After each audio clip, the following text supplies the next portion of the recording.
Anybody else have that Bangladesh song stuck in their head? Because I certainly do. I don't know if it has like a copyright on it, so I don't know if I can sing it, but the You Never Take Me to Bangladesh song, it is everywhere right now. And it has been super stuck in my head. Anyway, welcome to the stream. I'm repping my Comfort Colors Psy shirt, which is super comfy, and I've already washed it, so I know that it doesn't fade right away in the wash, which is good. That was a concern that I had, but both of our shirts seem to be in good condition. So they get my seal of approval. I'd already enjoyed wearing them. I just hadn't done a full wash cycle with them yet, so. Psy has always had an antenna. It's just been hard to see. Oh, sorry, because it's behind my microphone, so I have to, like, get between. Yeah. And it even has, like, the little waves coming off of it on the shirt version, because I think that's very cute. And then on my, like, starting screen that I used to have, it would do, like, a little beep thing. It was very cute. But TikTok was like, we don't want any dead air at the beginning of your stream. So I couldn't keep using that starting screen. My voice is amped and crispy. Let's turn my gain down. Hopefully that's just a little bit better.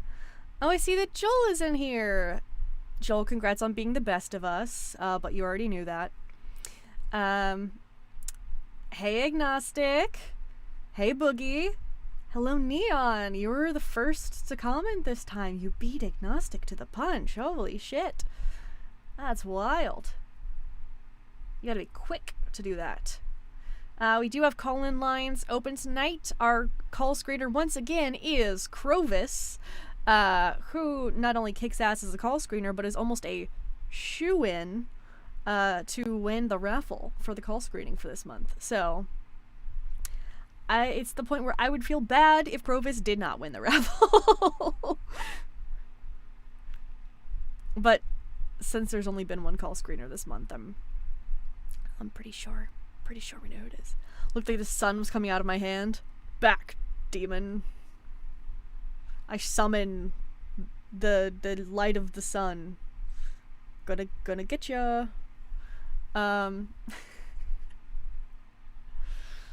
There's a balance to be had, right, between a nice summer's day and the full concentrated power of the sun. Sorry if I blew out people's eardrums. I am very pale. I know that. You were busy with a kitten. That is a good excuse. Hey, Ellen. Thank you. You're just as pale so you can't talk? Well, you did. Yeah, I know that I'm very pale. I don't tan when I'm in the sun either. I just burn. That's why I think the red hair looks so natural on me. Because I am just a sheet. Right? Yeah, Sai the goat does have an antenna. In Futurama, the antenna is the robot's penis. We don't have to read into that. That's a red herring. That's a good one. You're so pale you look like a sickly Victorian child. Oh no. I do love me a good Victorian child joke. Like, jokes about things that you could show to a Victorian child. Like, if you gave them a Cool Ranch Dorito, they would die. I love that. That is hilarious. But it also kind of applies to me, because if I had to eat anything with, like, jalapeno. Oh, jalapeno? How the fuck did I just pronounce that? Jalapeno. Not much better. Yeah, I would also die. Now imagine a Diet Coke. Just aspartame in general would just really take out any Victorian child.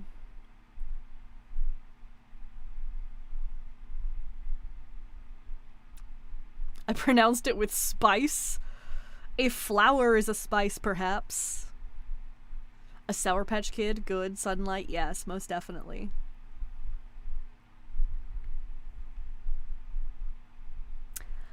Nova sent a super chat. Said I had a Christian yesterday ask me why grape was bad, then followed it up saying that I think it's bad because it's my subjective moral. Disgusting. Yeah, here's the thing. They try to claim that they have objective morality, then they don't have anything to condemn grape. And because they don't have anything that they can use in their text to condemn grape, then they'll try to pivot to, well, that's just your opinion, isn't it? It's just preference if it's all subjective. So, you're as funny as an orphanage on fire. Well, which orphanage are we talking?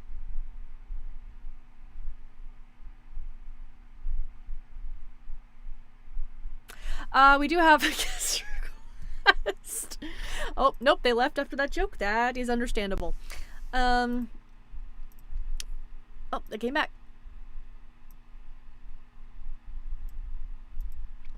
Hey, how's it going?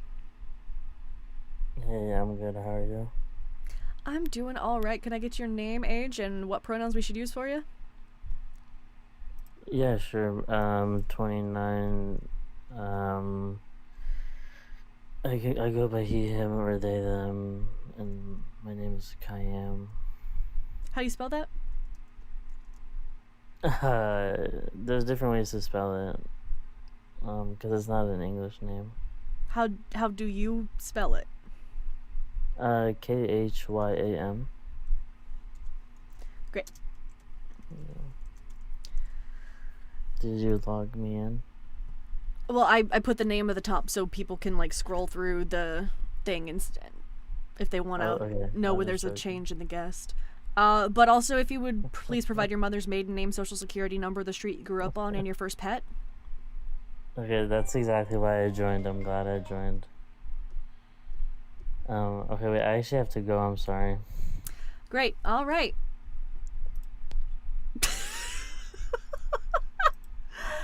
Thank you for less than nothing. What the fuck is going on in that profile picture?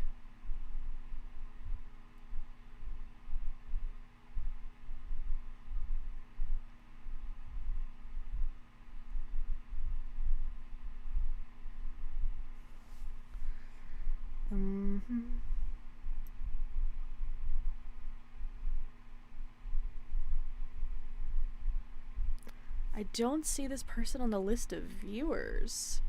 So it seems like they might have done a drive-by request.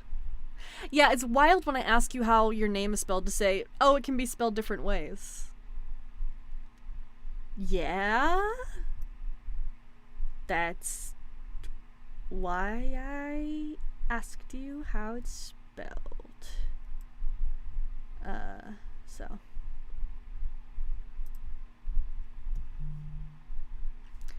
What is this claim? Yeah, it's the thing written up here. The claim is the thing that I have above my head in big letters.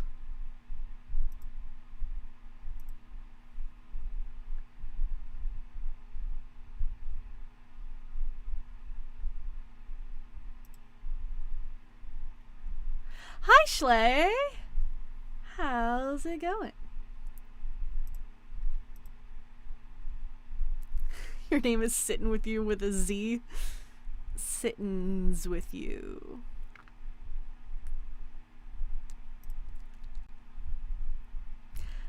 If you are in disagreement, you are welcome to call into the show. Just gotta use that link in the description.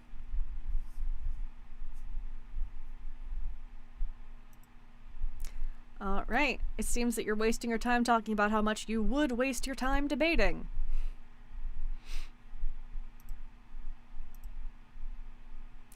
I'm good to hear you're doing fine, Schley, but we already knew you were fine.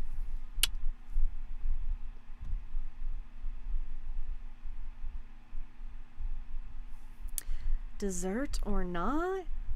In general?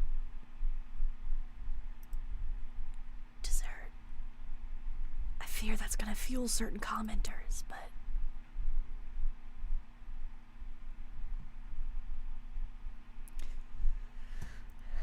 Desert or dessert? That is the question. Hey, Mr. Zeke, welcome in. Who wouldn't want a sweet treat? Precisely. Cake or death? Porque no los dos? Which dessert? My favorite dessert, I have two. One is the chocolate lava cake specifically served on Carnival Cruise Line ships. The second one is this thing called chocolate stuff. It's like a chocolate cobbler served at this restaurant that my family went to on a trip once. And yes, that is extremely specific, but it was just really, really good. So that's where I stand.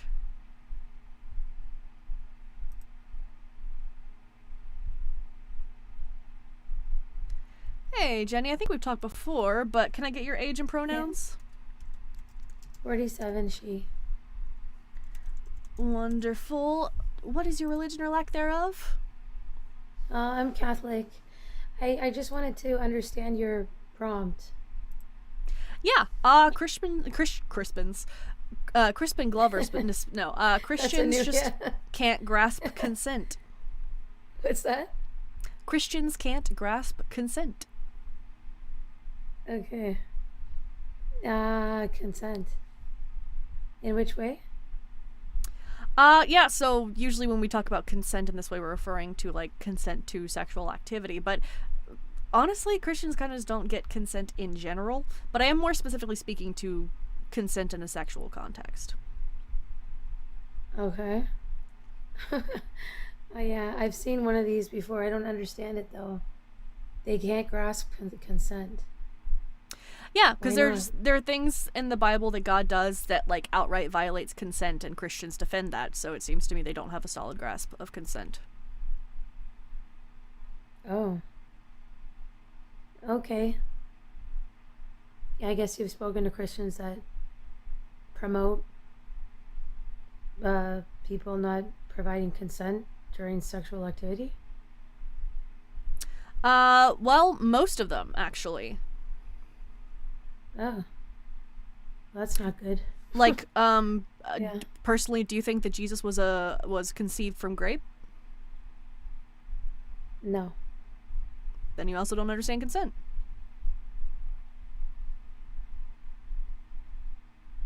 Really? Yeah, That's impregnating a interesting child, children can't consent to being impregnated. What's that? Children can't consent to being impregnated. Children. Yeah. Okay. I Yeah. feel like that should be a word I don't have to explain. All right. Yeah. Okay. All right. So I just wanted to understand what your perspective was on that, and I guess you believe that Mary was young. Yeah, the historical evidence suggests that she was at the oldest 16. 16. At the oldest. Most say 14. But she Okay. could have been as old as 16. But that's the upper limit given generally. Right. Yeah. 16's not. I mean, I wasn't allowed to date till I was 16, so my dad was pretty strict. But well, I wouldn't say that's pretty strict now, but back then I thought that was strict. I had to wait, and most people didn't have those stipulations. But yeah. Okay. Thank you so much for clarifying it. Yep. Bye bye. Talk to you Bye. later. Have a good one.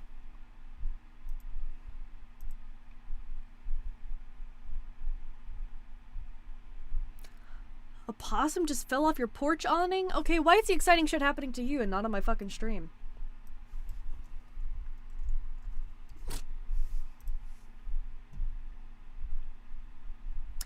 Thank you for sending the flow state, Carolyn. I don't know if I've seen that before. They keep adding new stuff to, like, YouTube and TikTok as far as GIFs go. Like, now you can customize the heart knees, I think. I did it on Mezzos. I gave it, like, lips.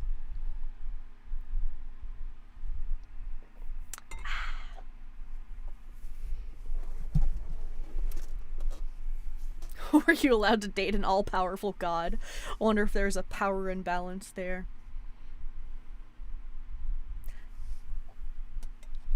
This glass is smaller than the other one. You fuckers.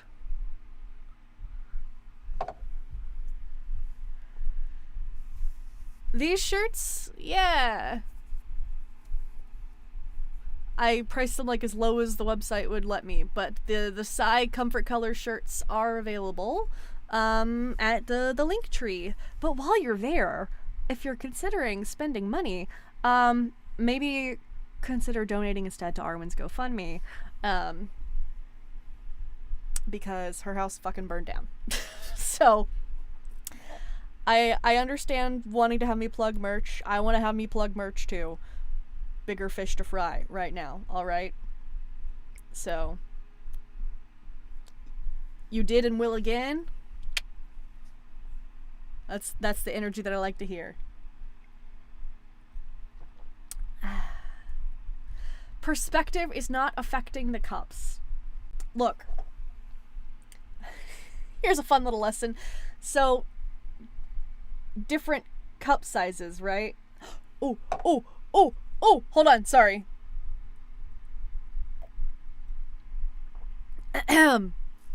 Join the live if you are gay. Oh, chunky. Deathless! Look what you just did! Oh, you're gay! Oh no! How unfortunate! You're looking chunky. Put some weight on? You're looking rather healthy. Looking like you haven't missed a meal in a long time. Here we go. I'm the only one who can hear you now, Deathless. At least that should be the case. So that's really great for everybody here. Hopefully they can't hear you, but you did just come out as gay, because I did say join the live if you're gay, and you joined.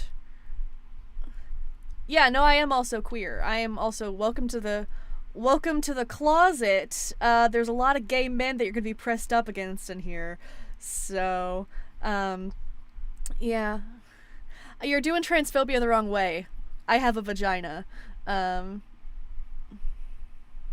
penis on my nose, you say? Why are you seeing dicks everywhere, Deathless? You looking for them? You're just looking for dicks everywhere? Everywhere you turn, you're like, oh, I hope there's a penis there. My new name is Dr. Dick Nose. I'm a doctor. I earned a doctorate in having a dick nose, apparently. What's up, the dick nose? Doctoress. Ooh, I'm like a dominatrix. No, I like my new name. I'm not allowed to have a facial expression?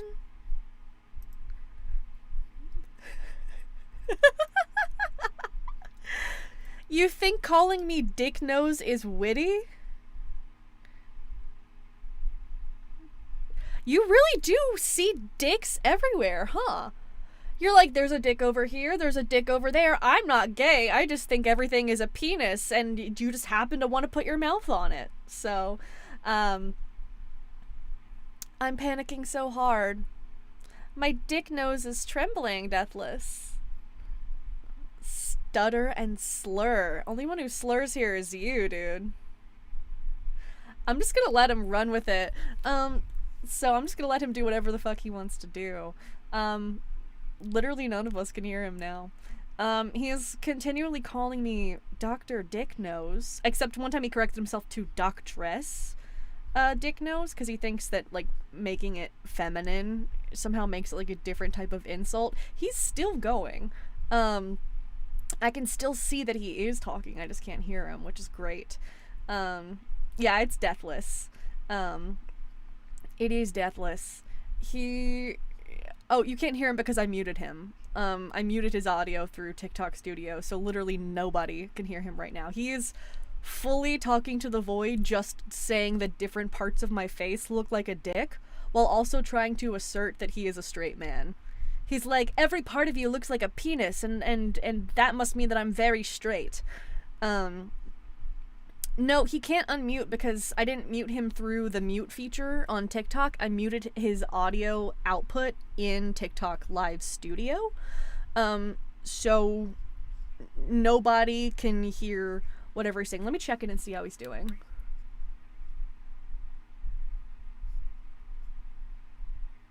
Okay, he's calling himself Iron Man. Which is interesting because he does kind of look like Iron Man if it were a porn parody with a $5 budget, and they got really desperate during casting. That's about the way that I would describe Deathless. The fact that he continually will just say strings of insults for 20 fucking minutes. Oh, he's gone. All right.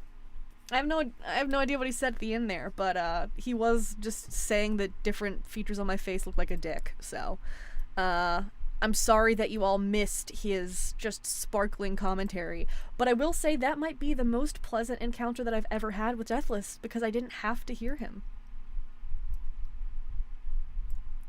He always starts out with super targeted insults and then just starts repeating the same shit. Cause he talked about the bags under my eyes. I don't really have bags under my eyes. It feels like he prepared that for someone else. So, hey, how's it going? Yo, Can I get your name, age, and pronouns? Daniel, 21, he. Great. Oh, sorry. I wrote that your name was None Daniel. That's not right.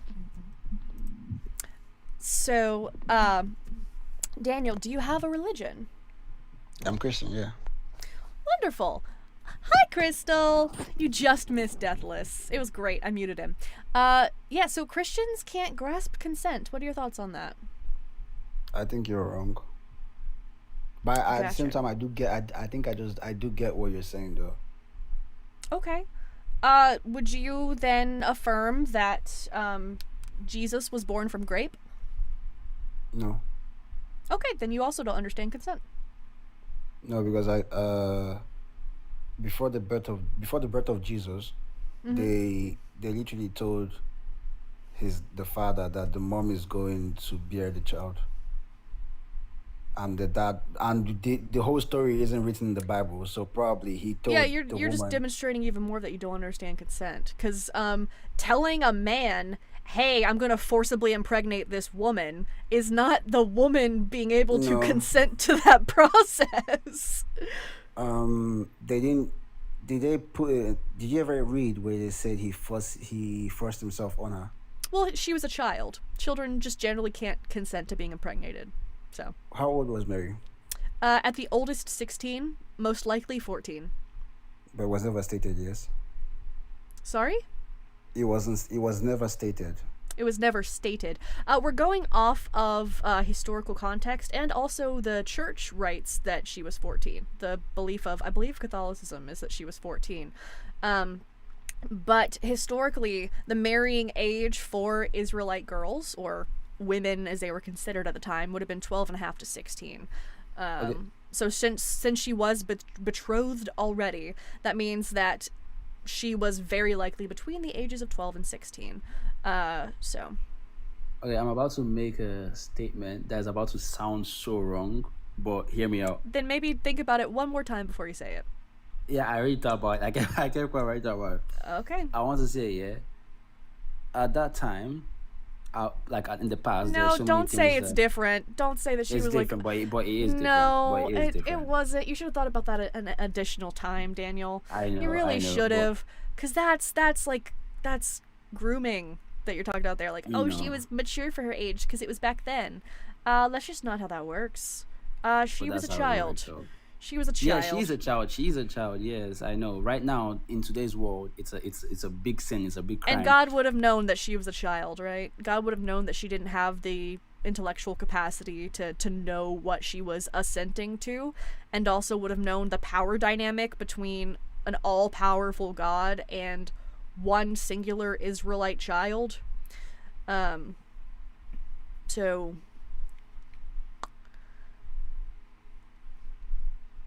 Sorry, 1 second, sir. Yep.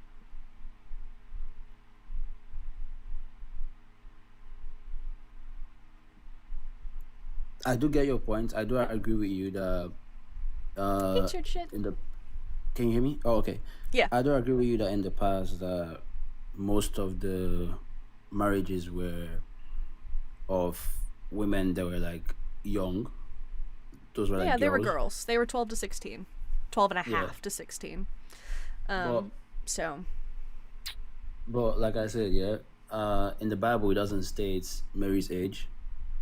That's one, and I think I would still like, no matter the points. I know it sounds wrong, but it's reality. Like at that time in that era, they didn't say it as wrong. yeah, but God is not a person, right? God wouldn't have had, like, relative morals. If God is all-knowing, he wouldn't have been like, oh, it's okay back then, so I'll do it back then. He would have known, hey, this is a child.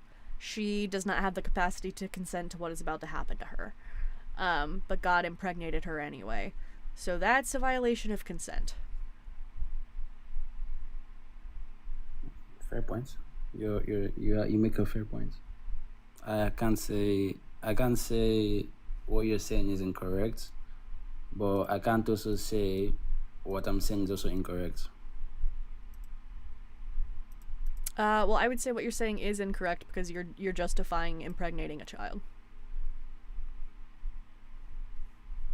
So, Side question to this real quick. okay. Have you watched Game of Thrones? I've watched like 2.5 seasons of the main show, and I'm caught up on House of the Dragon. Is it similar like House of the Dragons and Game of Thrones? Are they similar? I know like it's the continuation, but I'm saying is it similar like the storyline? No, because I'm about to give like like a scenario from Game of Thrones to this topic. I guess it's similar enough. It takes place like House of the Dragon takes place prior to the events of Game of Thrones, but it's still set in Westeros. I can't believe I'm talking about yeah, that's this right. in. Okay. Okay, so it's like saying, yeah, in Game of Thrones, for example, and you have before I thought about what I was about to say like twice, but this time I thought about like 3 times before I'm gonna say this. So I'm gonna pause before I finish it.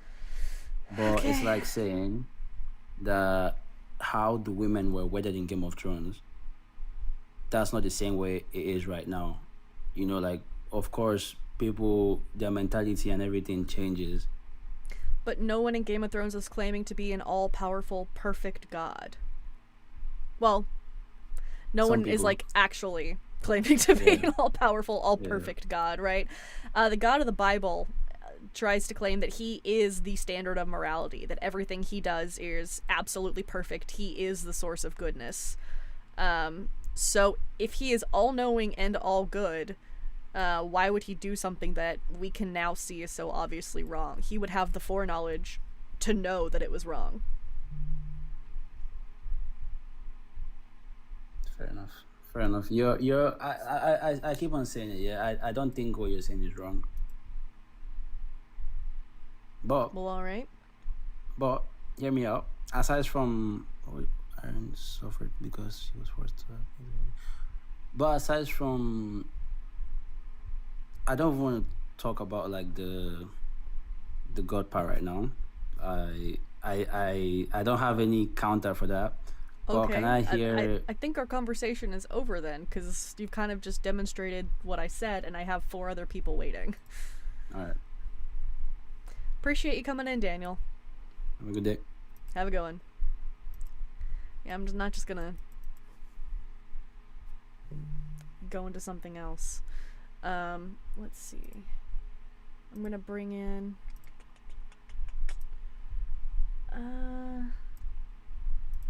I'm gonna ask my call screen or something real quick.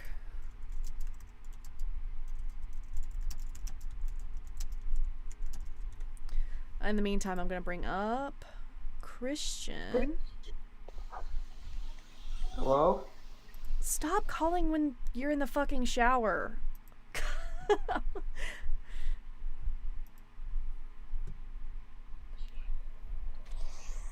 Welcome in. I appreciate you putting your stance in your username. Can I get your name, age, and pronouns? Yeah, my name is Cognitive. My age is 40. And a he, him. All right. Can you turn off whatever's playing in the background? Sure. You're having like a West Side Story fight back there. You seem very controlling. Well, it's just like a lot of loud background noise on my stream, and you are like on my stream, and it's funny to call me controlling when you literally just snapped at someone like they're a fucking border collie, so. So real quick, I mean, a few minutes ago you said, "Hey, get in the queue if you're gay," and the person. Well, I was said already join the connected. live, yeah. Yeah, that's cute. Yeah, are you trying to say that you are also gay? No, I'm trying to say that you're gaslighting and it's narcissistic behaviors. I love when people use words they don't understand. Do you have an actual argument, or are you just here to complain? No, I do know what that word means, and It's not what studied it quite gaslighting well. is. What is gaslighting then? Gaslighting is lying and trying to prove to someone else that they're doing something they're not. No, that's not It what is. gaslighting is. I mean, you can go look that up. Gaslighting It's is a like form of saying, psychological. Hey, you're gay. You're gay. Gaslighting. Yes, you are. Gaslighting is a form of psychological manipulation that's in gay. which you intentionally mislead people on their own experiences. Me jokingly So saying, again- "Hey, join the live if you're gay," is the Okay. equivalent of saying like, "Idiot says what." Like that's not gaslighting. Well, that's gaslighting. That's an That's example of not gaslighting. It's okay you gaslighting. don't it's okay you disagree. Okay. But that's actually an example of it. So, Sure, you clearly have a good real grasp quick, on what let's talk about gaslighting this. is. Christians can't grasp consent. Yeah. You're trying to push the narrative that God went against Mary's will. I didn't say went against her will. I said violated consent, which is true. Really? So when because he sent Gabriel to ask her, did Gabriel that was ask her? violating her consent? Did Gabriel ask her? Yes, he did. What did Gabriel ask her? We can read the entire chapter. It's in Luke. Okay, what chapter are we reading? Yeah, let's start from the beginning where you're trying to prove the consent problem. What chapter are we reading? Let me pull it back up here and I'll read it for you. Okay. Well, I'd also like to read it, so let me know what chapter. Yeah. So let's pull up Luke. Let me get that text for you.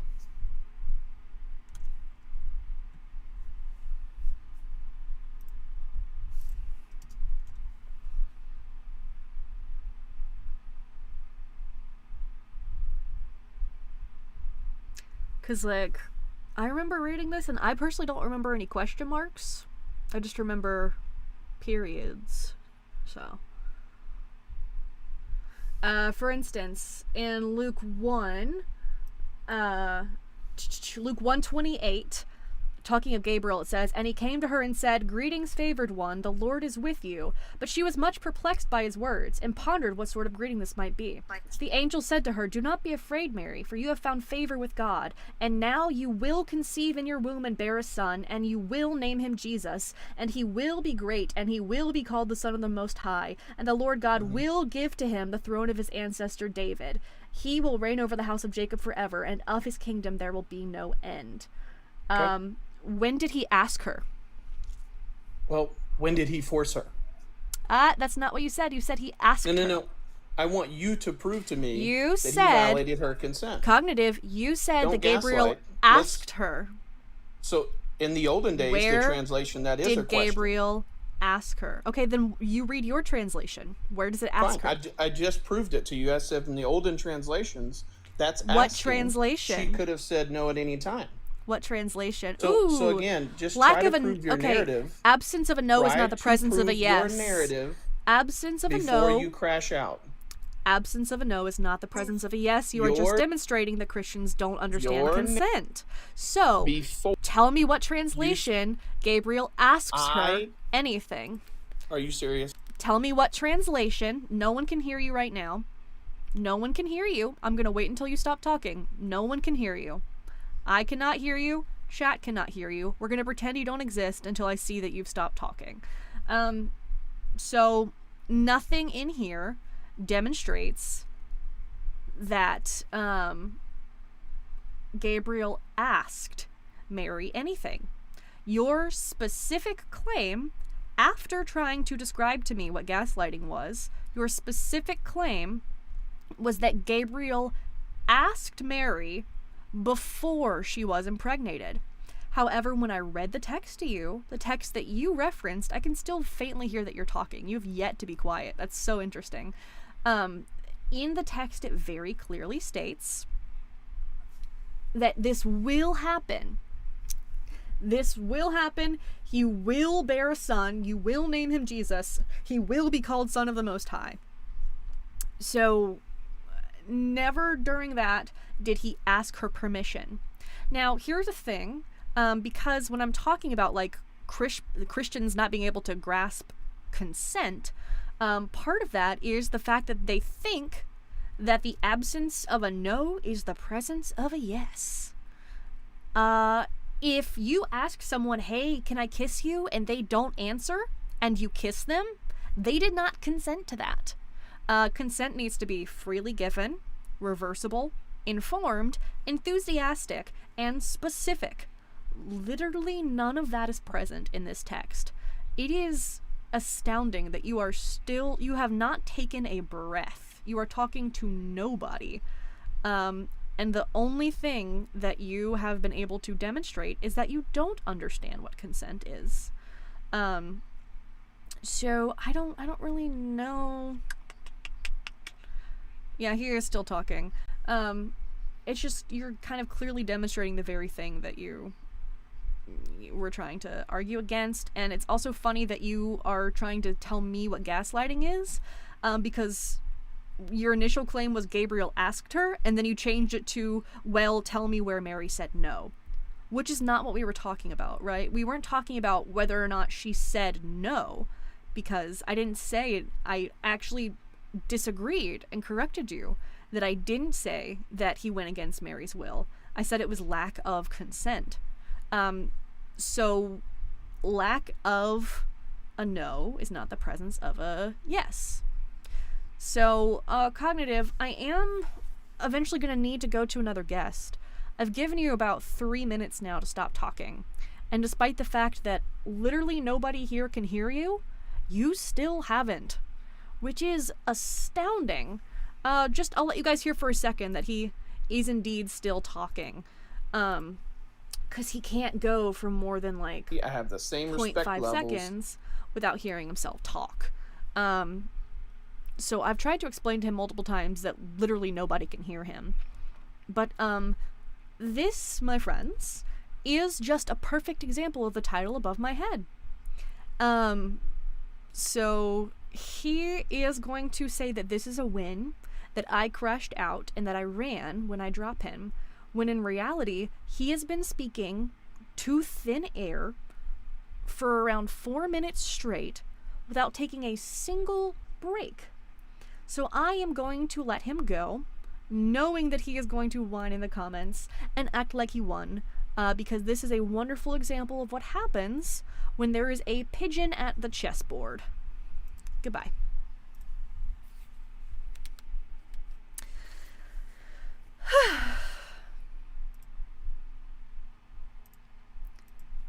They make it so easy to prove my prompt right.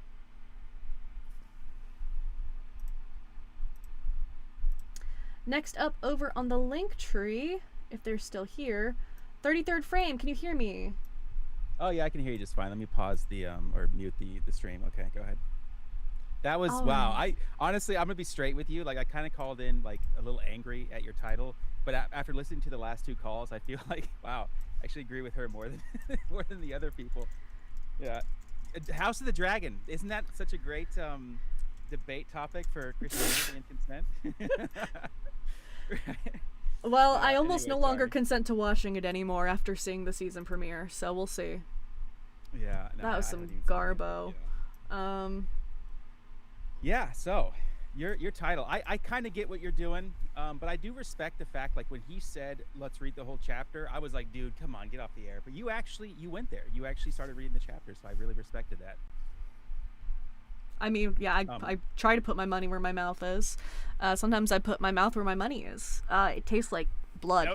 Nope. So I was reading over the call screener thing because it said that you were a theist, but you don't really agree with Christianity. I was kind of wondering whether or not you did agree with the prompt or not. No, I went. Okay, I don't. You're obviously a really smart girl, so I don't think that you're. I don't think that I will title slightly is correct you. genuine. I am non-binary. I use they them. Oh, okay. I'm sorry about that. I did not. No I worries. wasn't trying to pull anything. But you are a smart person. You're clearly a smart person, and I think you're intelligent. I don't think that your prompt is genuine. I think that you're kind of like baiting people, but I do understand why you're doing that, because it's like almost impossible to get people to engage in what clearly you're after, and that's an actual like Socratic method debate, right? Like you actually want to like see people's opinions and state your own. And I respect that. I think that's really great. But the whole consent thing, you know, we're talking about, okay, imagine that God's real and stuff, right? We're talking about a being that is all knowing, all powerful, everywhere. He created us literally. Like, consent doesn't exactly apply to him because he doesn't live in the same plane of existence as us. Now, listen, I am not someone who thinks consent is a optional thing when it comes to human interaction, but that really wasn't a human interaction, was it? I see kind of what you're trying to go for here, but there are also times in the Bible where God specifically sets things in motion that are like clear violations of consent, like when he sends other people to grape women. That is a violation of consent. I'm pretty knowledgeable about the Bible, but I don't know it like a... That's going to be 2 Samuel. So it's first mentioned in chapter 12.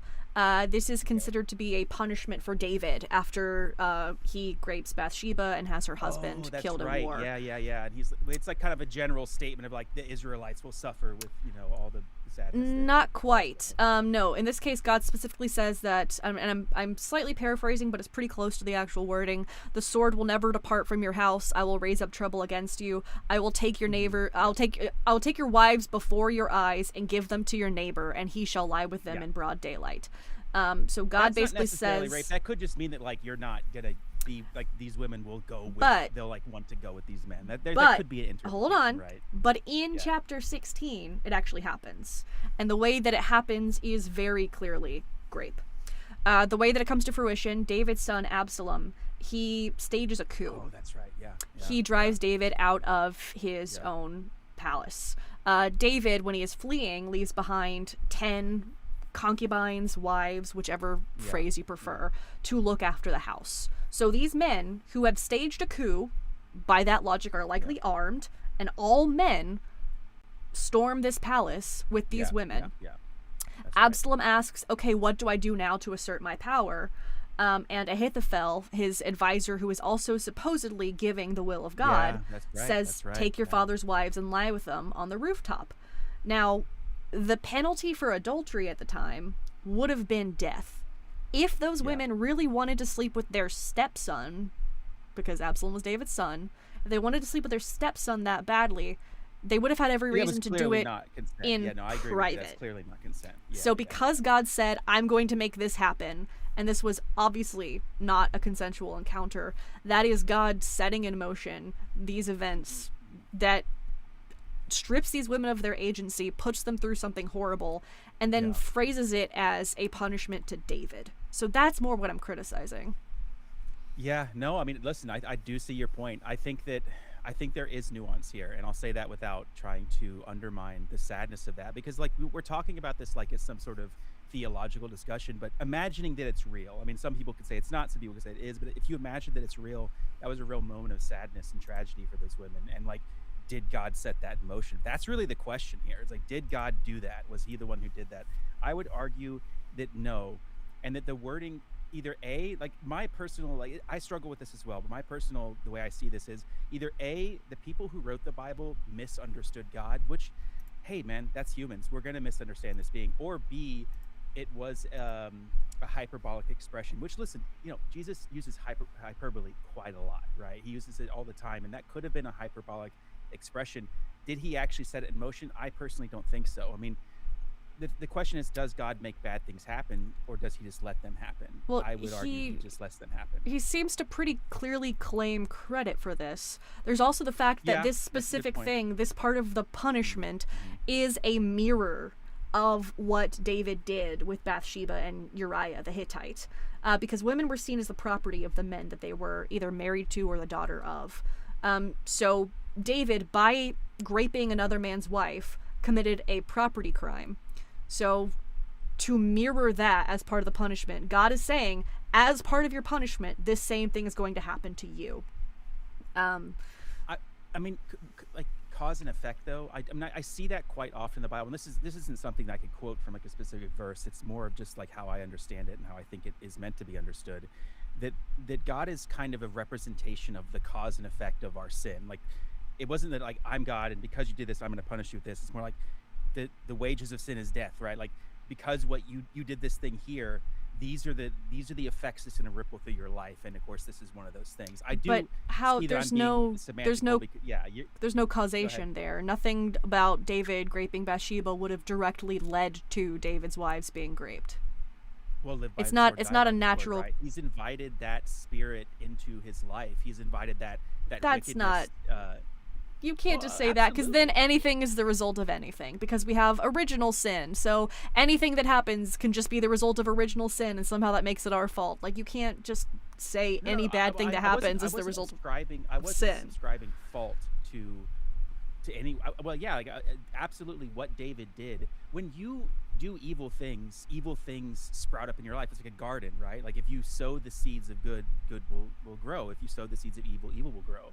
I believe that. I'm not saying that's like But I'm making a theological statement. I'm saying that's how I take that statement by God, as kind of him strongly telling David, like, this is what is the result of But your he sin. says, I will do this. He says, Yeah. I will take your wives before your eyes and give them to your neighbor, and he shall Well, lie and with them in broad daylight. This is a debate that's so much farther above this, because this is the question of, like, what is the Bible really? Is the Bible God telling these people to write it down? This is exactly my words. Is the Bible just some rabbis wanting to write it down? Or is the Bible meant to be some sort of representation of a relationship between a being that's outside of our time, right? Like, Yeah, so I don't think the Bible is real. But just for you to kind of just throw up your hands and say, well, maybe the Bible's just not what we think it is. Like, I don't think the Bible is real, but in the context, not really. In the context of the Bible, this God is very clearly stating that he is going to be the one doing this thing. So in the Bible itself, it is presenting it this way. I can read works of fiction. I can read Harry Potter. If Harry Potter says Harry pulls out his wand, I'm going to assume that it literally means that. Well, see, but you who don't believe in the Bible, and not that your belief matters or not, but like, you are taking this book, which you don't believe in, literally. I did. And I used to. Grammatically, right? Like, okay, well, like, you're taking the book literally, and then also not allowing any sort of like nuanced interpretation of that book. I think that's a bit unfair. There's because no that's one of the reason reasons why I didn't get along with Christians, because they took this book way too literally, and they used it almost like a grammatical, like a textbook. And what if there's nuance there, and what if there's room for contradictions in interpretation? But what like metaphorical interpretation would there be for that particular passage? It makes no. You would have to give me a reason why I should believe anything other than what the Bible says there. Well, because the Bible it's not doesn't using control your life. It's not using figurative language. It's. Oh, it does all the time, though. But in this passage, it's not. He says, I'm going to take your wives, give them to your neighbor, and he's going to sleep with them in broad daylight. And then that exact thing happens. It also says so God why is would good, and he's perfect, and he's never committed a sin. So, like, square that But up, we're talking right? about this particular passage. In this particular passage... in its totality, though, right? Like, you have to understand it in its totality. Otherwise, you're just taking verses because out then of you're generalizing and saying either the entire thing is literal or the entire thing is metaphorical. Hebrew. So, like, you know ancient Hebrew. My friends who know the Hebrew have confirmed that this is in Hebrew. Ancient yes. Hebrew. Okay, come on. Like, this is why I. Okay, I'll message Dalton. Jesus Christ. Like, give me a second. Like, why can't we as humans say that we don't quite understand, and we might have lost some interpretation and meaning behind all these, and not to mention all of the agendas of all the religious leaders to manipulate and twist these things. How many different translations of the Bible are there? Can we like ChatGPT that real quick? I don't like, trust that's a good ChatGPT question, for looking up like anything. Oh, good. Yeah, it's so useful. I hate AI, but gosh, it's so useful. Dalton is live. Damn. Well, I messaged him anyway. I'll tell him to leave his stream and come to mine. Dr. Bowen, yeah. I saw Dr. Bowen was in here earlier. Dr. B, if you're still in here, you're welcome to come up. Like, I have at least 3 content creator friends who are atheists that do know ancient Hebrew. Yeah. And they have confirmed that they don't know ancient Hebrew, like actual ancient Hebrew. Then that is a language that, in a large part of it, has been lost because that language is very contextual to the culture. It's the same thing as Chinese, right? Like, if you take away Chinese culture, you couldn't understand modern Chinese at all. And you definitely couldn't that's why a lot of them Chinese. like learn it with the culture. Like they learn the knowledge. There's no way to learn it with the culture. The culture's gone. You're lost taught culture. the aspects of the culture. It's like trying to explain a dog to someone who's never seen it and then asking them to draw it, right? It's not the fucking back rooms, dude. You're making crazy claims now.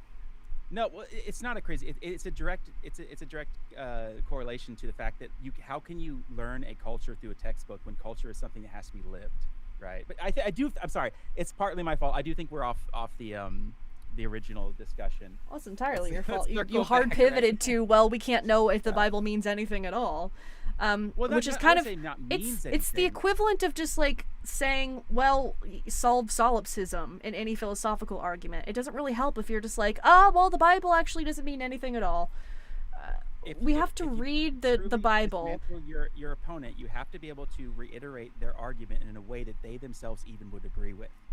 So you just kind of straw man me. They're saying that I was saying, we just can't really know anything. That's not my point. Right? Like I wouldn't say that's my point. And boiling it down, it is. Either I have failed to express it to you, or you are purposely misunderstanding me.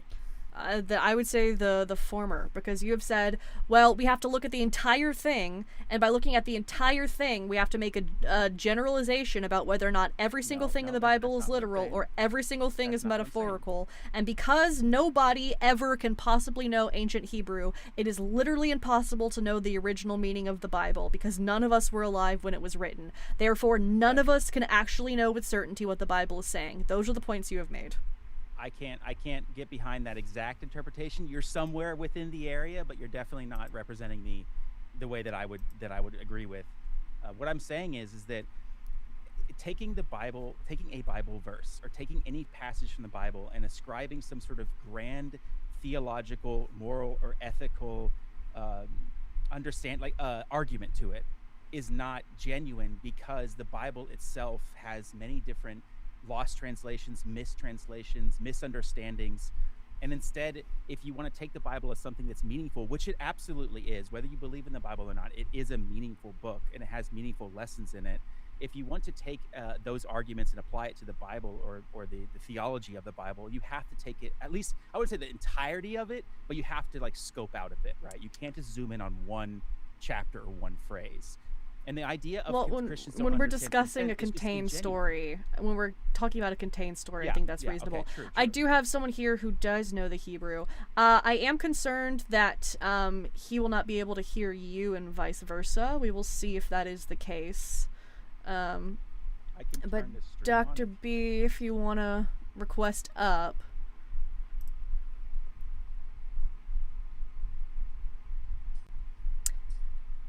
Hey, can you hear me? Hey, I can hear you. Guest, are you able to hear Dr. Bowen at all? I am not. You are not. That sucks. Yikes. Do you happen to have TikTok? I'm assuming not, because you called in through here. Yeah, no, I don't have TikTok, unfortunately. Yeah, I can hear him now. Oh, you can hear him now? Test 1, 2.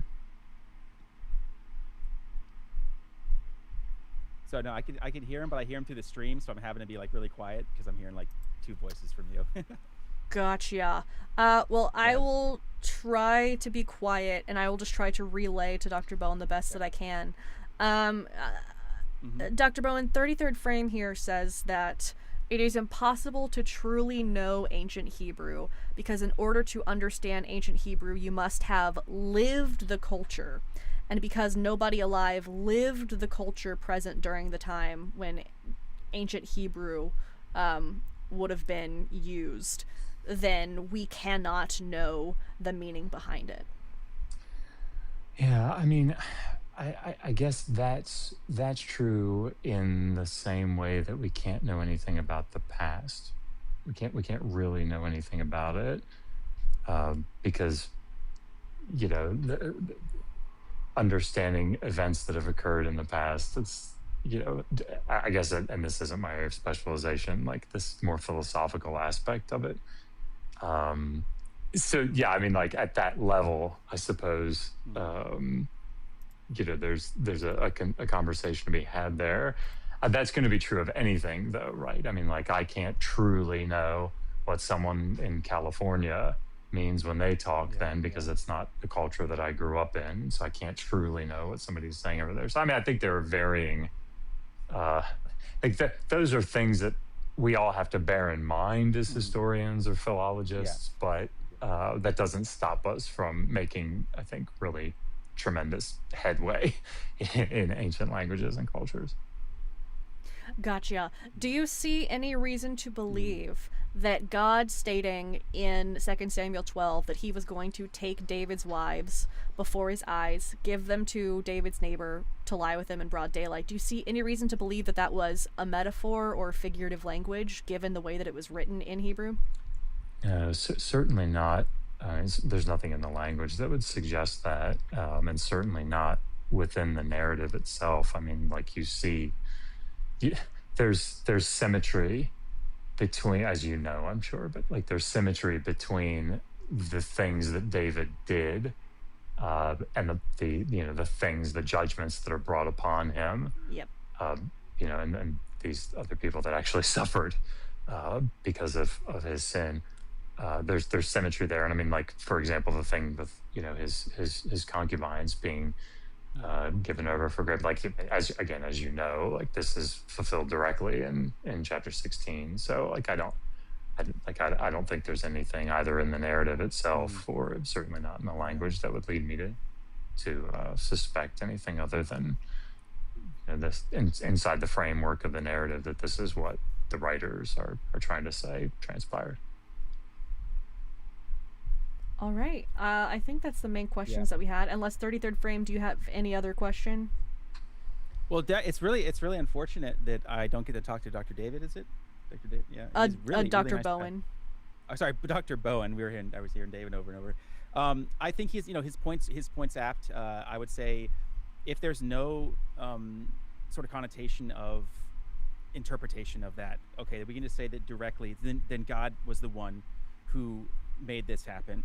Okay, then everything else in the Bible is moot and kaput, because any Bible verse that says God is good and that he loves people or he has a benevolence to him should be thrown out then, right? Like, one of those interpretations has to be completely thrown out. Yeah, well, that's the thing. It's a contradiction. The Bible has contradictions. Yeah. It says God is good, but God also causes grape.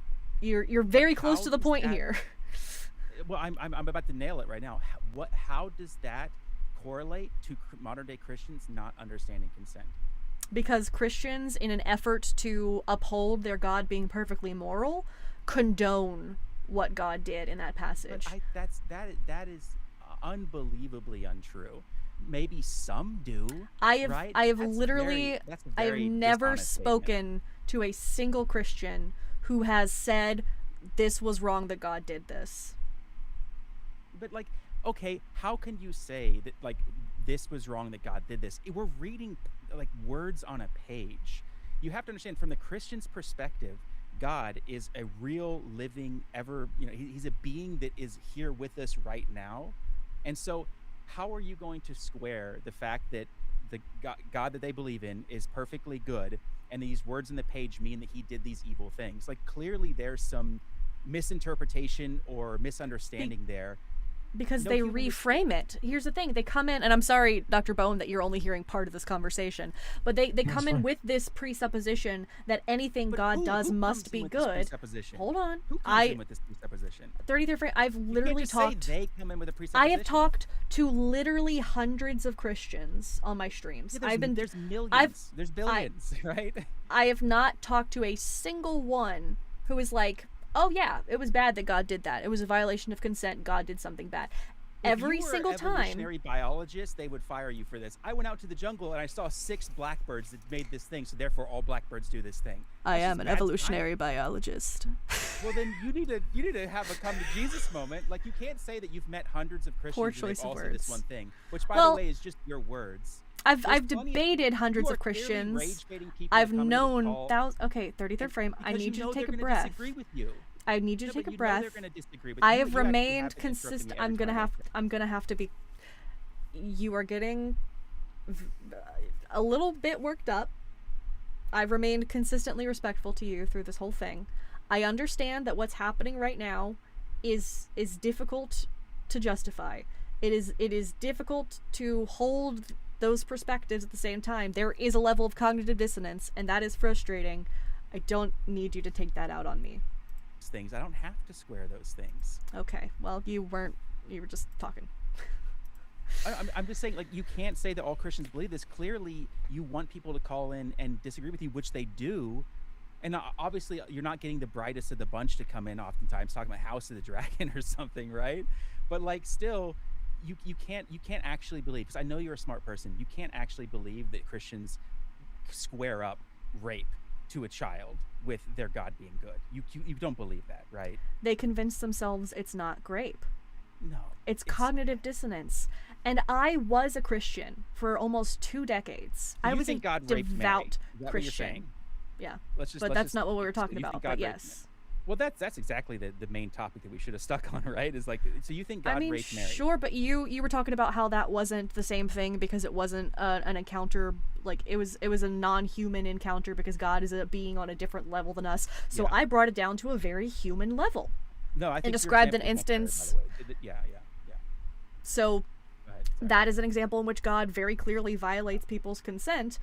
Christians, I have heard so many people justify this story. The David story or the Mary story? Both. I think the both. David story is very tough to square. I think you're because very right here's- for bringing that one up. It's a very Well- tough one. Yeah. Well, here's the thing. Anyone who disagrees with God's actions in 2 Samuel, they tend to stop being Christian because they realize that it dismantles the idea that God can be all good as described in the Bible. Because if the Bible presents this God as being all good, but then also clearly demonstrates where this God has women raped as a punishment, they can't square that circle. They Well, then start you just deconstructing met a their faith. unicorn, because I stopped being a Christian in the sense of believing the way that the church has like a mission statement on their website, right? Like that crap that's BS to me. But I still believe that God is all good and all knowing. I just think that we don't really understand him and his ways, and like what's the reason for all these things? I don't really know, but I still believe that he's good. Call it faith, sure. Maybe it's not a necessarily logical thing, but like to say that all Christians either square up that God's a rapist and he's still good, or that they stop becoming Christian, that is a false dichotomy. You kind of are doing that right now. No, You're saying I demonstrated to you in this text, and then I guess I am assuming that you believe in the Christian God specifically, even though you said you don't agree with Christians, but you seem to believe in the Christian God. Yeah, the I think Christian it's God the is best shot we got, right? the Christian God is presented to have done this thing. You agree that it seems that he has done this thing, yet you still hold to the idea that he is all good. I never said that. So you don't think that this actually happened?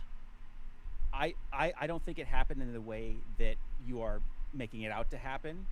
Like that God raped not these the women. way. I don't Hold think on. God is capable of doing these evil things. It's not the way I made it out to happen. It's the way the Bible made it out to happen. Let's be very clear on that. Fair enough. True. Yeah, and that's another thing too. Like that's a whole different debate. But I think sticking with the Mary story is cleaner because, well, and I'll consent to this. I think that Bible verse is almost impossible to square. And I think that if you're a Christian who tries to square it, you're just outright being stupid. Because there's no way to square that. I completely agree with you on that. If God did these things, then yeah, God's not good. I don't believe that's the case, which is why I say there has to be some sort of misunderstanding or misinterpretation. But this But is I not think the even Mary story is close cleaner, to right? the only horrible thing that God does in the Bible. Oh, like, absolutely. I know. It's a literally long book, right? unforgivable things. So Let's if you stick could with the Mary story because it's clean, everyone knows it, and it is meant to represent the entirety of your argument, right? So if your argument can't hold within the Mary story, then I mean, because we can sit here and quote Bible verses all day long, right? There's The Mary story many is different clean. ones that represent know. my argument. I think it's important to have all these different examples. And Dr. Bowen, if you don't want to hang around just to hear just my side, you're also welcome to, if you go into the link tree, you can join in, let my call screener know it's you, and you can hear this guest as well. Oh, yeah, 'cause Dr. Bowen, I'm he's happy cool to guy. I if really you need appreciate me, but his it doesn't sound like you do. Sounds like you're Okay, sorry, I didn't mean to just hold you hostage for this conversation. No. I'm very happy to do this, and I really appreciate. I'm actually Okay, so gonna go and spend a Mary, little time with right? Megan. But Wouldn't I really you appreciate say you calling on me, and hopefully I was of some some use here. Yeah, no, I appreciate it. Thank you, Dr. Bowen. I will see you around. All right, have a great night. Bye. You too. Bye-bye. Sorry, 33rd. I just had to finish. Yeah, I had to Yeah. But wouldn't God know Mary's inner thoughts? Wouldn't he listen, he's a being outside of time. He would know her consent before she even gave it. This is why this whole idea of consent is just, you know. Well, that's another thing where it comes down to, is Mary capable of consenting? Because I'm not saying that Mary said no, or that Mary didn't even express assent. Yeah. Like she says, She clearly expressed a positive leaning connotation. Like I wouldn't agree even with say you that consent has to positive. be, like, verbal. Right? She said, well, beyond that, there's many things that consent has to be. But she does say something along the lines of, like, let it happen as you say, I am your servant. Yeah. First of all, the marrying age for Israelite girls was 12 and a half to 16, generally.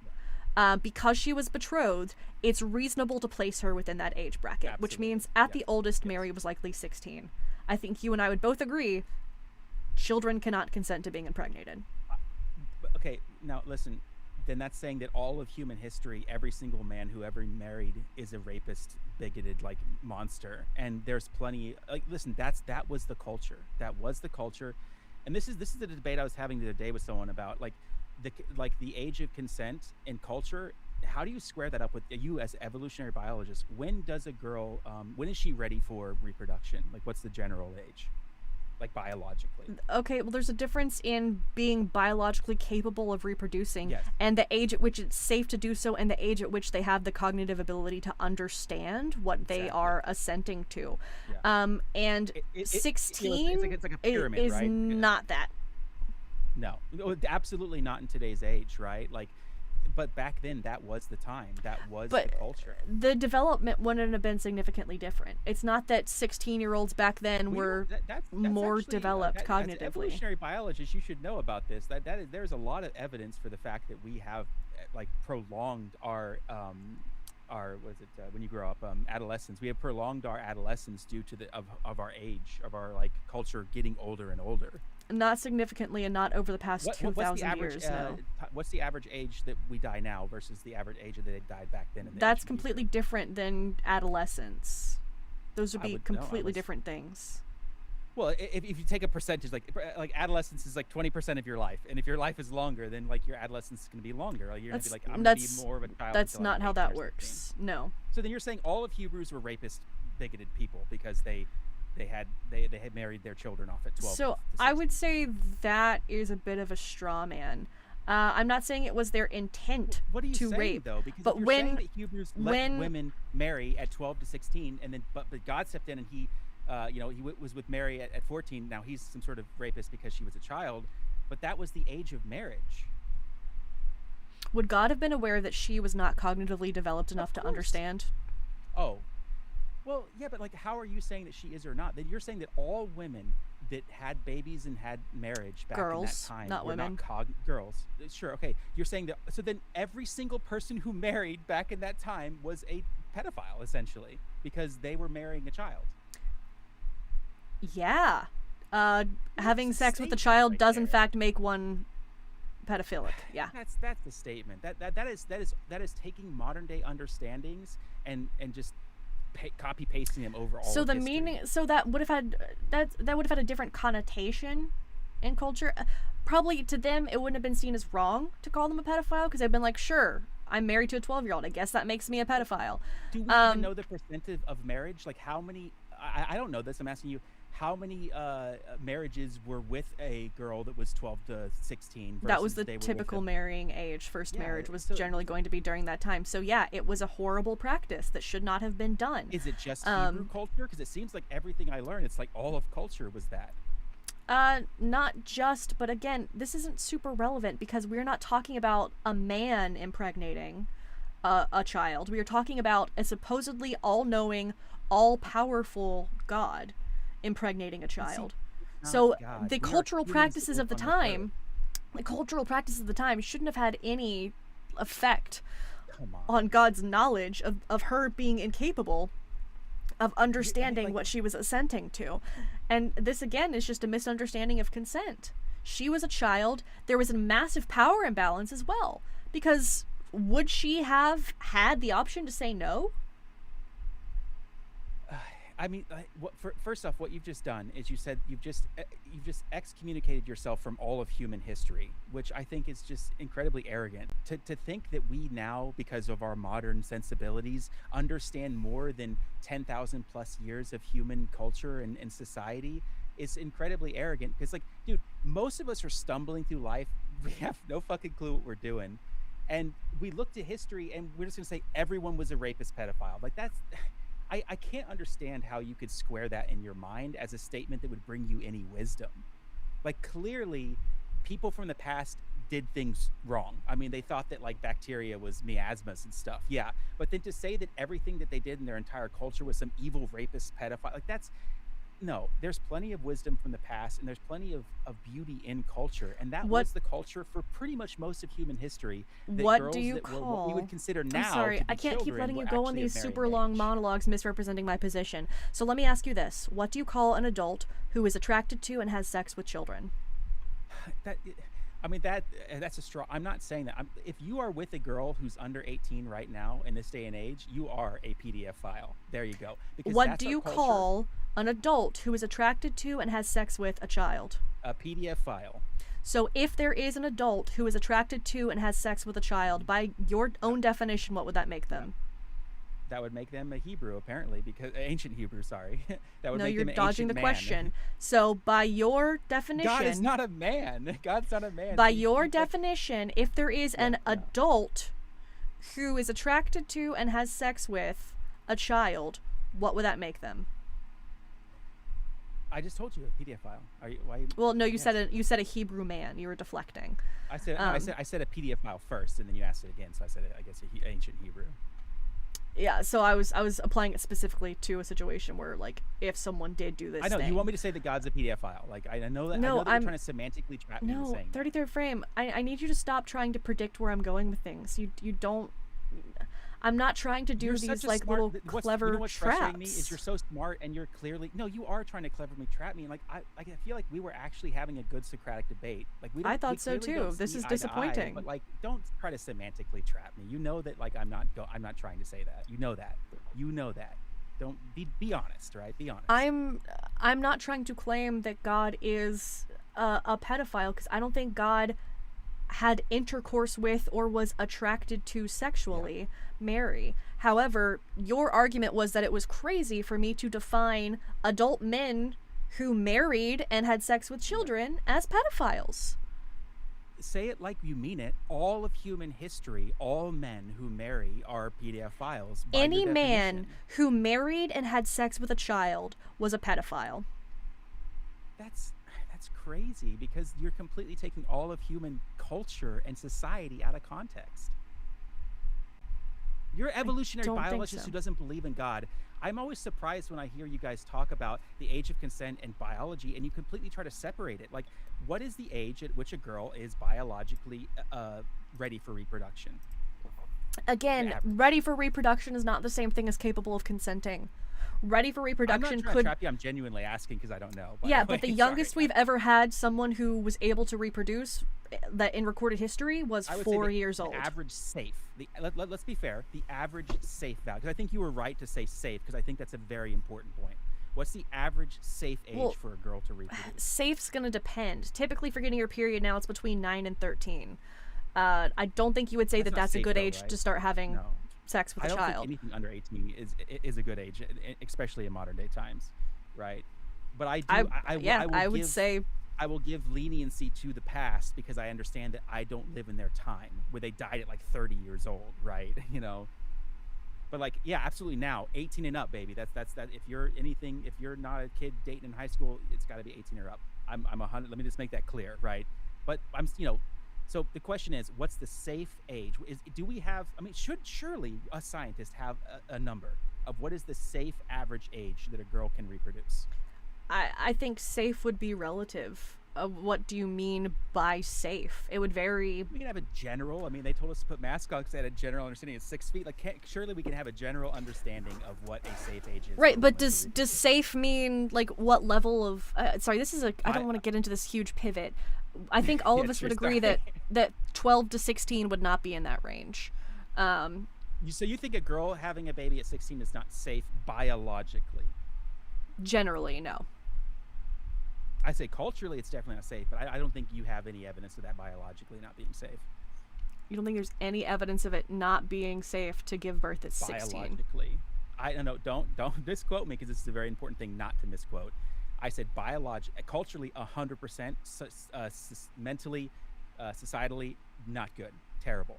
Biologically, and this is the problem with ascribing modern day culture and society to history. I'm not trying to make a case that men who try to get with 16-year-old girls now are somehow justified because back in the past they did it. No. We live in a different time. I'm not and a claiming different that, society. But we're now to bring it home, we're talking about an internal God, an all-knowing, omnipresent present being, and we're trying to ascribe human understanding to him, and then you're semantically trapping God in this, and I think that's just like, it's weak. It's a weak argument. It has nothing to do with consent. God would know her consent before she would even give it. God would know that she's not capable of giving consent because she was a child. But that's your interpretation, which clearly I think has been twisted by modern politics. I guess I would say. I mean, 33rd. You're not even able to look at it biologically. If you're, well, I was looking at it biologically. If you're gonna scoff and say like, oh, well, he would have known that somehow this 14-year-old would have had the cognitive ability to consent to this thing, even though generally 14-year-olds aren't capable of doing that, and also completely ignoring the power imbalance. And, as a super chat so kindly pointed out, every single story about God that Mary would have heard would have involved people getting killed for not doing as God said. So what message does that send to this child when she's told, you're going to do this? Every time in the Old Testament when God says, hey, do this thing, and someone says no, they get murked on the spot. So obviously this child who has grown up hearing these stories is going to think, oh, I can't tell God no. That, again, is not consent. So there's so many ways this isn't consent, and I get that you're like sticking on the age point because it does definitively demonstrate. Made a really good point, by the way. I think you made a good, genuine point there. I think it's like, don't try to semantically trap it. You approach it more philosophically, which is the right way to do it. I wasn't trying to semantically trap it. You were, though. Come on, be fair with me. You were trying to semantically trap, even just a little bit, just a tiny bit, right? No, I genuinely wasn't. Oh, you were so in your head about what you thought my argument was going to be. You kept saying that I was accusing you of doing things that was like 3 steps ahead. What do we call a man who has sex with a child? Come on, you know that's yeah, not fair. because you said that it was ridiculous of me to call men who did that pedophiles. Yes. In history. Yeah, I don't think it changes because of history. Okay, I think. So, but to address your more valid point, right? Your good argument. Sorry, I wasn't trying to make a statement there. To address the point you just made that was really good. Yeah, that's a tough question to ask, because what we're asking now is, do we have faith that God is good? This is the ultimate question. All this evil and all the sadness that happens in the world, the David example, how can God be good? Hey, here's a tough one for you. God, who's all-knowing and all-loving, makes people, and before he even makes them, he already sees their entire life in the blink of an eye. He sees time as a flat circle, right? He knows whether they're going to go to heaven or hell. How can he make someone, loving them, knowing that they're going to burn in eternal fire for all of eternity? How could he do that and still be good? That's the question. It's not I don't think he could. You're just bringing up more contradictions. Well, I don't think it's a contradiction. I think it's a philosophical. Listen, Plato, Socrates, they spent their entire lives asking these questions. Why? Are they stupid? No, it's because these questions cannot be answered. Plato and Socrates spent their entire lives asking about the Christian God? The nature of good and evil, yes, absolutely. That's different from the Christian God. Now you just don't know Plato. Plato was a theist to the highest degree. Okay, not all theists are Christian. I never said it had to be specifically Christian. I think. Well, I said it wasn't, and you said I don't know Plato. So like. No, you said he wasn't asking whether or not God. You said God. No, the Christian God. I did say the Christian God. Okay. If I didn't hear that, then I was on me. I'm sorry. Yeah, they definitely weren't talking about the Christian God. Fair enough. You know, he definitely wasn't talking about the Christian God, because there was no Christian God. Right. That's why I was like, I don't think that's true. But I personally think that the whole idea of look at Christianity with all the denominations. Clearly, they lost the plot. Right. We can both agree on that. Well, sure, I don't think there was ever a good plot to begin with. Well, then let's just all walk hand in hand into the Armageddon. Come on, what are we, a doom scroller now? Come on. Of course, there's a point to all of this. There's a point to asking these questions, because if you don't, then what are we? We're just beasts. You keep right? you keep assuming that when I say I disagree with Christianity, that I'm applying it to all like theistic beliefs. Just because I am an agnostic atheist, I'm criticizing Christianity specifically here when I say I don't think there was a good plot. I'm not saying let's hold hands and walk into Armageddon, but I also don't think that our dissatisfaction with the realities of the universe make them any less true. If there is no intention for us being here, not believing that is not going to make it less true. Yeah, but here's back to the point.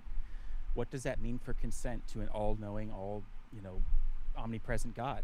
It means nothing. It's not. It's apples and oranges.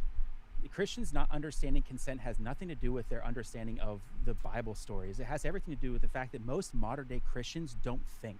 They don't have a brain anymore. They were trained not to, right? They were brainwashed, and I guess if that's what you're trying to say, then I would actually agree with you, unfortunately, because that's sad. I'm not saying unfortunately because I don't want to agree with you, by the way. I'm saying that because I think that's terribly sad, that that's the state of things. And that's why I left America, because the sadness that I saw in the church was just brainless sheep who don't think and who don't even understand the God that they claim to love, because God doesn't exist on a page, right? He's not words on a page. I mean, this is absolutely my personal faith, but like, he doesn't exist on the page. And so if the page doesn't make sense, well, it could just be the fact that men wrote it, right? Or it could be the fact that it was not meant to be taken literally. It was meant to be a more like a story, like a love letter, right?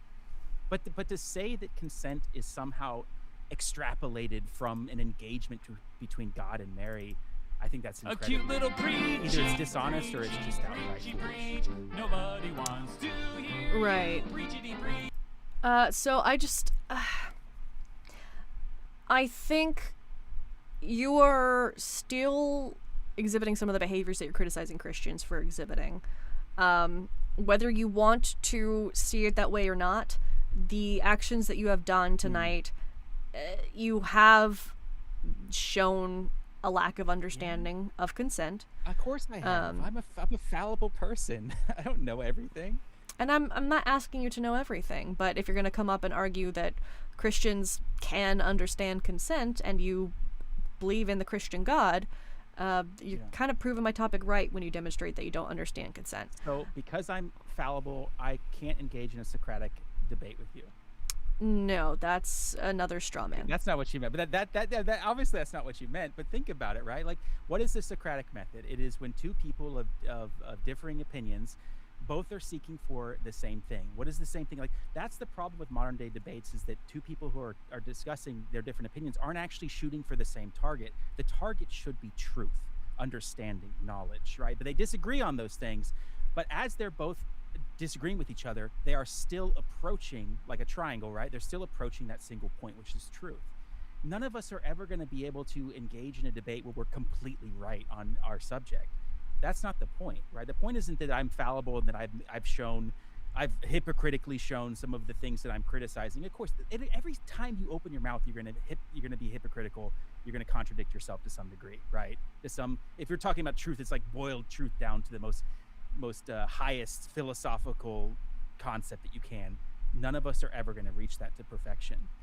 It really becomes about what's useful to us, right? Philosophy should be useful to us. So what is useful in calling Christians rapists, essentially? Because if they don't understand consent, then they're rapists, right? That's a logical train of thought. No, because not they believe in a God. Not at all. What the hell? Well, then so someone who has sex with someone without their consent, what do you call them? What? If Christians don't understand consent, that means that they are essentially rapists. Because if they don't understand consent, then how can they... That is not what I'm saying. Square that up with me. Yeah, they don't solidly understand consent. That doesn't mean that they can never have consensual encounters. But it So does a mean person that only they rapes might. every now and then. We don't call them a rapist. Most of the time they're consenting, they're having consensual sex, but every now and then they just don't really understand it, and they might just oopsie daisies. I just had sex with a girl. And she No, didn't give me this her is consent. a really disturbing thing that you're What are you saying talking- here. like, that's- But where do also you- where do consent, you think you people are understand taking your- consent doesn't just mean in regards to sex. Well, obviously that's the first thing people are going to think about, because that's the strongest connotation for the word, right? is that. Yeah, but you're saying if that you're saying that my claim means that I'm calling all Christians rapists. That is ridiculous. That's not even close to what I'm saying. But it feels like a hit dog hollering. No, where do you see? It's not just about me. Where do you think other people are understanding your statement as well?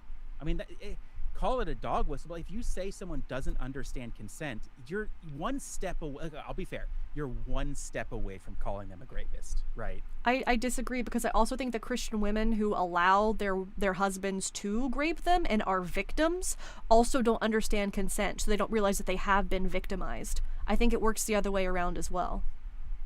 I mean, but listen, you're talking about the women, which in both of our arguments, the women are the innocent.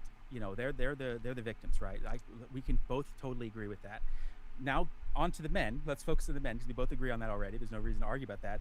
So the men who did that to that woman who didn't understand those things, what would you call him? I would call him a rapist, but the woman also didn't understand consent and is not a rapist. So Okay, not so all people who Christian don't females understand are not consent are All rapists. Christian males are rapists, is what you're saying. No. Why do you keep applying these ridiculous statements that I never say? I feel like you're being purposefully, purposely not trying to understand what I'm saying here, because you're saying You think that Christians can't you're grasp saying I'm consent. claiming that all Christian men are no. rapists.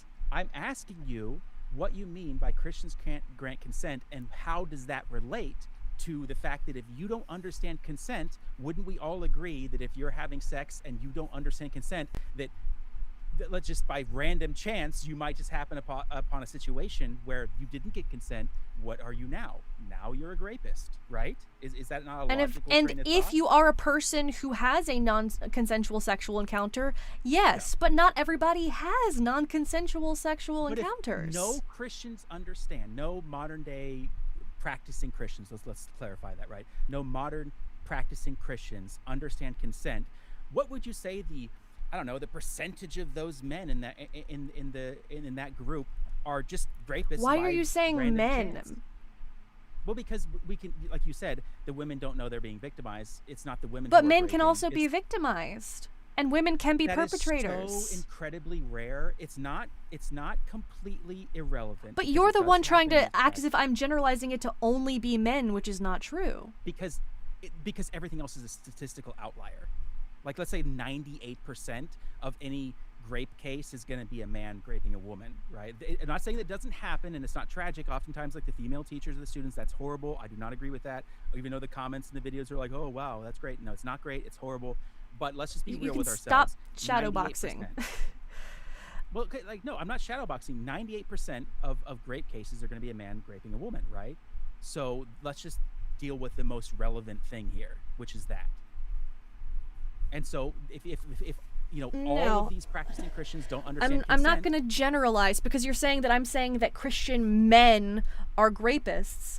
That's not what I'm saying. I'm saying people if they don't understand people consent, who I'm taking you at your argument. Let's both agree. Okay, I let you talk so Christian- much. So people who proceed with non-consensual sexual encounters with those are rapists. It does not have to do with what gender they are. It doesn't have to do with what religion they are. I am pointing out the fact that people who are Christian, who claim that their God is all good when their God constantly violates consent, do not have a solid foundational understanding of what consent is. That is not making any statement about sexual encounters that Christians may have. Because one cannot understand consent and be a victim or a perpetrator. One cannot understand consent and be any gender. So I would say those who proceed with non-consensual sexual encounters, those would be rapists. But it is important that everyone has a solid foundational concept of consent to avoid those encounters from happening. Okay, but that's so who does understand consent then? I guess it's if you're not willing to paint within those lines, okay, fine. And I understand why you're not willing to paint within those lines, but let's paint without other lines. So then who does understand consent? I'm not painting with a stroke that broad. I can't tell you a specific people you're not group painting that does. With, it's knowledge based. You're not painting with a stroke that broad. Christians can't grasp consent. That is the broadest brush I've ever seen. I mean, where did you buy it from? The hobby shop? Come on. That is a giant brush. Yeah, I constantly shop at Hobby Shop. It's like we couldn't get the rights to Hobby Lobby. Yeah. Oh yeah, it's the no copyright version. I haven't been in America in like 12 years, so forgive me for that. Lucky. Anyways. Yes. Yeah. So I'm not I can't say that any particular group does have an understanding of consent because it's based on knowledge, right? But these Christians, because of their beliefs stand in contradiction to an understanding of consent. So that's why I'm comfortable saying that this people group, because of their demonstrated beliefs, can't grasp consent. Okay, I don't want to do this, but I'm gonna do this because I know it's not fair, and I hate when people do this to me, but I'm gonna do it. So what's your point then for saying Christians? Like, what's your point? Why bring up Christians? Do you have a personal vendetta against Christians? Well, I grew up in Christianity. Oh, sorry, someone actually voted. Well, not voted. They donated to the GoFundMe to drop you. So I gotta let you go. Thanks for that. I will answer though. My point for saying Christians is I grew up in the Christian church, witnessed it firsthand for almost 2 decades. So I believe it was Peg the Patriarchy who sent in that donation, but I did see that there was a donation to drop. So goodness, thank you for that. And if you're in here, like what do you mean donation? Right up here, Arwen has a GoFundMe currently because her house burned down over the weekend. We have a GoFundMe that is going to raise some money to help her and her daughter and their cat have a safe place to stay and rebuild after the fire. So if you are in a comfortable position and able to do so, please do go contribute to this GoFundMe. It has been doing really, really well so far, and I am very proud of that. Now to kind of go through that last call. Yeah, very problematic. The misunderstanding of consent did not love. I don't want to talk too much about people when they're not here, but it does get a little bit frustrating when a guest is trying to argue against what they think you're trying to do 3 steps from where you are. I'm not even sure. Okay, this is Fred. Can you hear me? You are muted, so you'll have to unmute yourself.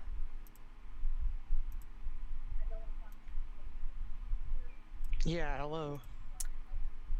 Hi there, Fred. How old are you? 30. Okay, and I have that you're a Catholic, is that right? Right.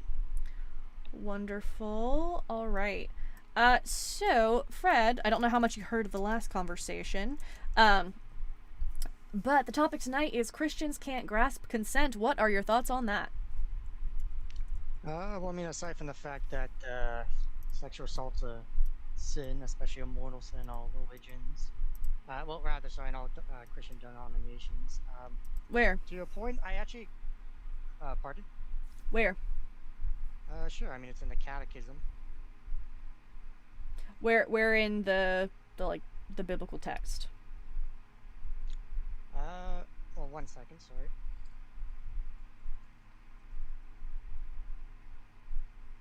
Because there are some circumstances where it is, but not all. Well, I actually was calling regarding your point about Mary.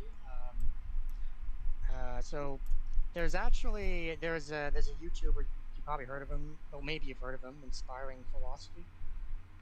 I've heard the name. Yeah, so he actually did some research on it, and it turns out that there's an author, Michael Satlow. He wrote a book called Jewish Marriage in Antiquity, and there's actually quite a few cases of women marrying in their early 20s. So in that sense, you can't really declare Mary's age one way or the other. You're a Catholic, right? Right.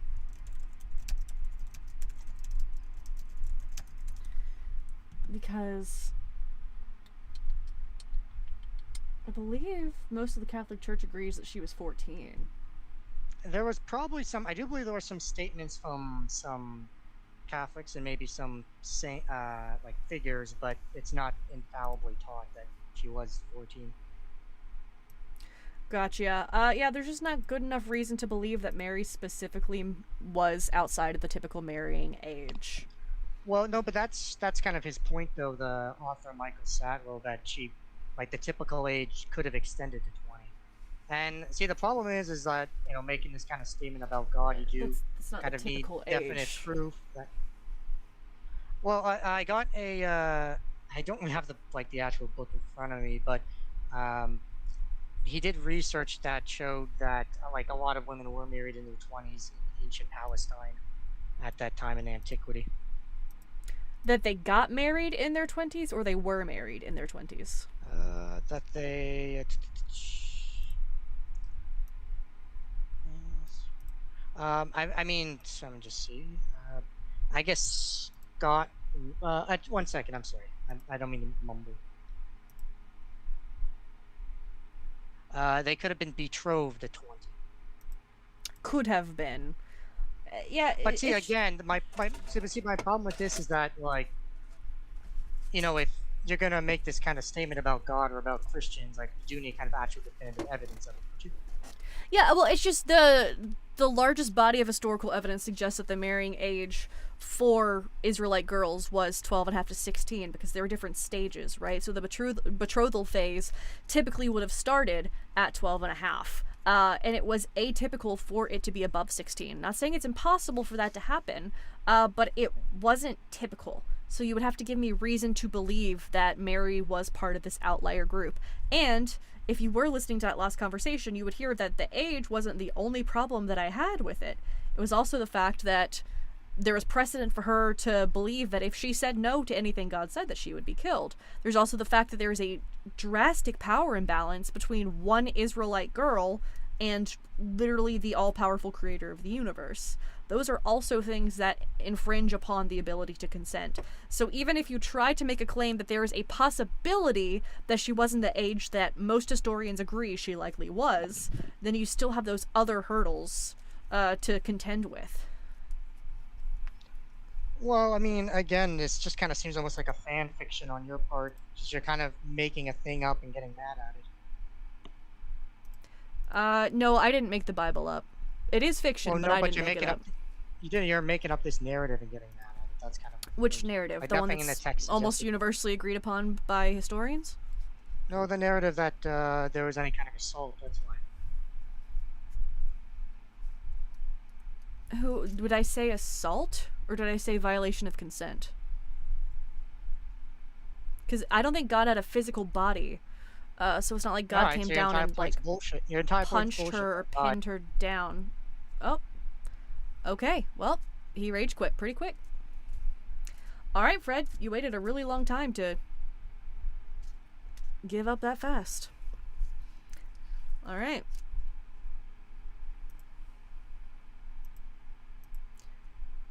Let's see. Next we have Eric. Eric, are you here? Yeah, how's it going? Hey, it's going all right. I have here that you are also a Christian, but you consider yourself to be non-denominational. Is that correct? Yeah, something like that. Say that. Something like that. Do you want to elaborate? I think the main message, or not the main message, is like, I guess the big point is just getting to know Jesus. And like, I haven't like fully delved into that. So once I do that, I will like pick a denomination. But right now, I'm just like at the tip of the iceberg, if that makes sense. Gotcha. Would you be able to back off your mic just a little bit? You are peaking it. Sorry, hear me? Is it better now or? Yeah, if you can just try to... I don't know if you can see the little bar, but if it turns red, then that means you're peaking your mic. See if I can. Yeah, I think I see it. All right, cool.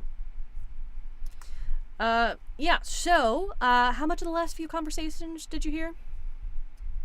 Sadly, a good amount. That's a lot of people who don't know.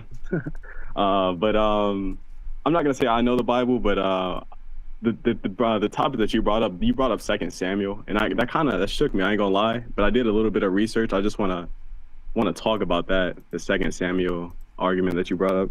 Okay. So could you repeat your argument just to make sure I'm not tripping? Yeah, so in 2 Samuel 12, God states that as part of the punishment for David for raping Bathsheba, it's a twofold thing. The first is he says he's going to take David's wives before his eyes, give them to his neighbor, and he shall lie with them in broad daylight. For David did his thing in secret, so he will do this in the sight of all Israel. Second part of that punishment was killing the baby born to Bathsheba and David. So that is when the punishment is stated by God. Then in chapter 16, we see it come to fruition when David's son Absalom stages a coup and takes over David's palace. So David leaves behind 10 concubines of his, or wives, depending on the translation, whichever you want to call them, to take care of the palace.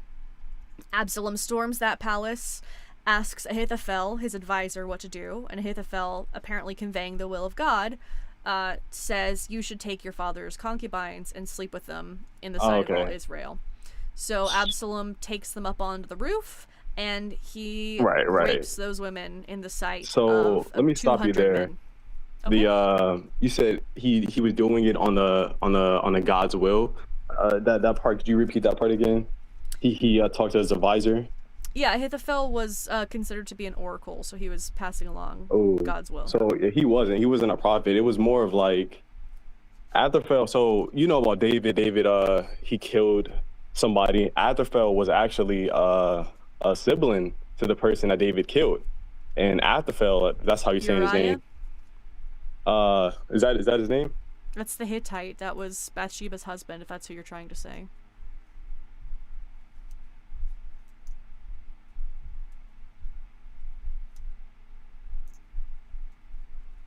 Right, yeah. So when he murdered Uriah, he humiliated Ahithophel's family.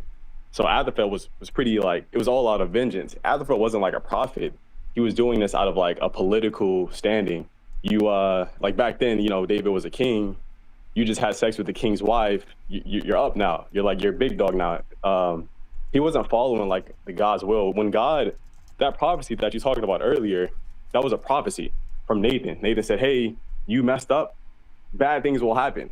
And this is the bad thing that happened. Yeah, the wife, you know, got raped, but that wasn't like, the oracle told him to do it. It was just more of like, hey. So some scholars believe that Ahithophel was Bathsheba's grandfather. Right, family related. That would not be the brother of Uriah. Okay, but yeah, they were related by family, right? That would be a step grandfather, not a brother. All right, if I said brother, I'm sorry, but they were related by family, and he kind of felt that the fact that Uriah died, David was disrespecting his family, and so this was his revenge to David, saying, "Hey, let's take his wives, let's rape his wives, and take that power." So that was kind of like a revenge play. So do you deny that God said he was going to make that happen? It was a prophecy. So it was like, hey, David, you messed up. Because you messed up, bad things will happen. And this was the bad thing that happened.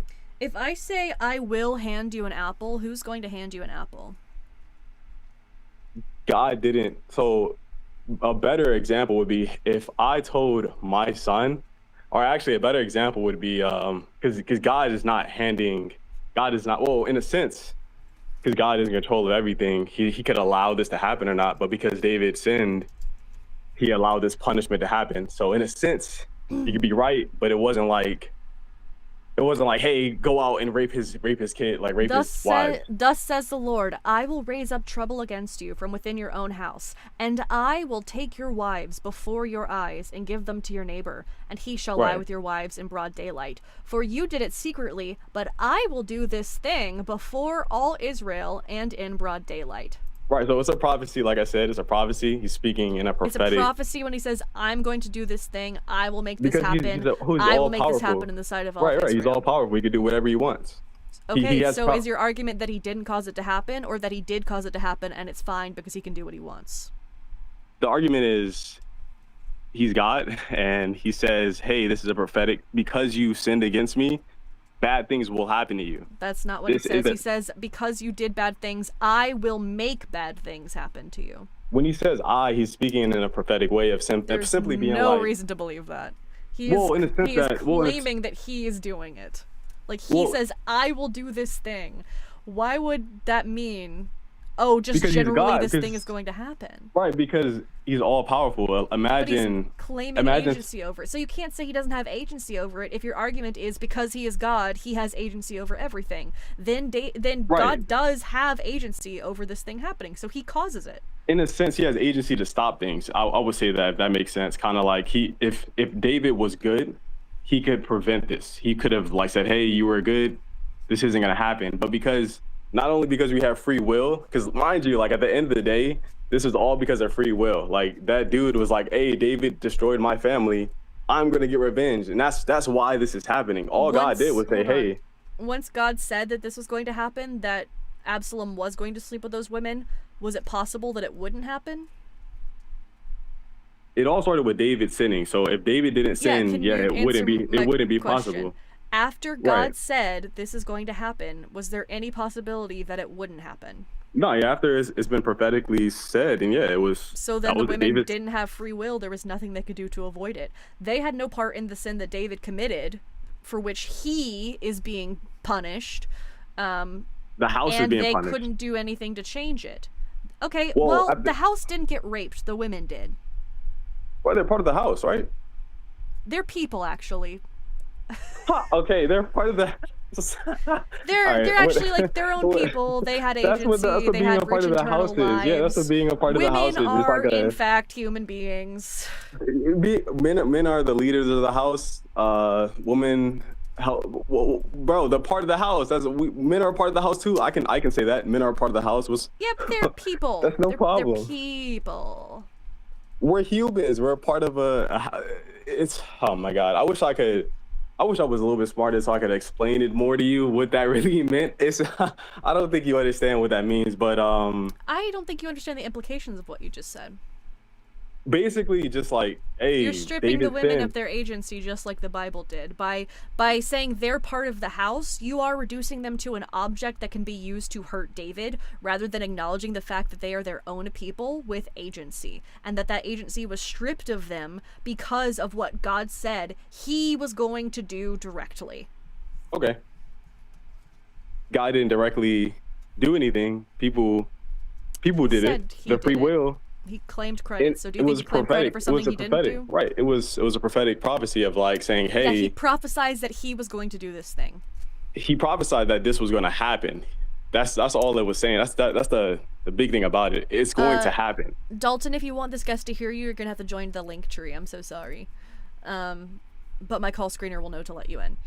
Sorry, I have a friend. It's just, when God says, hey, I'm gonna do this thing, the language is very clear that he right. Is from your perspective, that would make sense. From any reasonable perspective, when someone says I'm gonna do this thing, they don't just mean this thing's gonna happen. No, Dalton, that was a different guy. Thank you. Though. Right. When you see how when you see how text could have more meaning, how it could get deeper than just what that is. I mean, I try to explain it to you, God is all powerful. Everything that goes on, God allows it to happen. So that's pretty much what he's saying. I'm allowing this to happen, not if that I'm were the case, forcing then he these people wouldn't to feel do the need this. to say it. He outright says, I'm going to do this thing. That's pretty much what he said. I'm allowing this to happen. You are bad to me, so I'm allowing bad things to happen to you. He did not say, I'm going to allow this to happen. He says, I'm going to make this that's thing that's the prophetic value of what he just said. That's if that not makes sense. prophetic value. That is him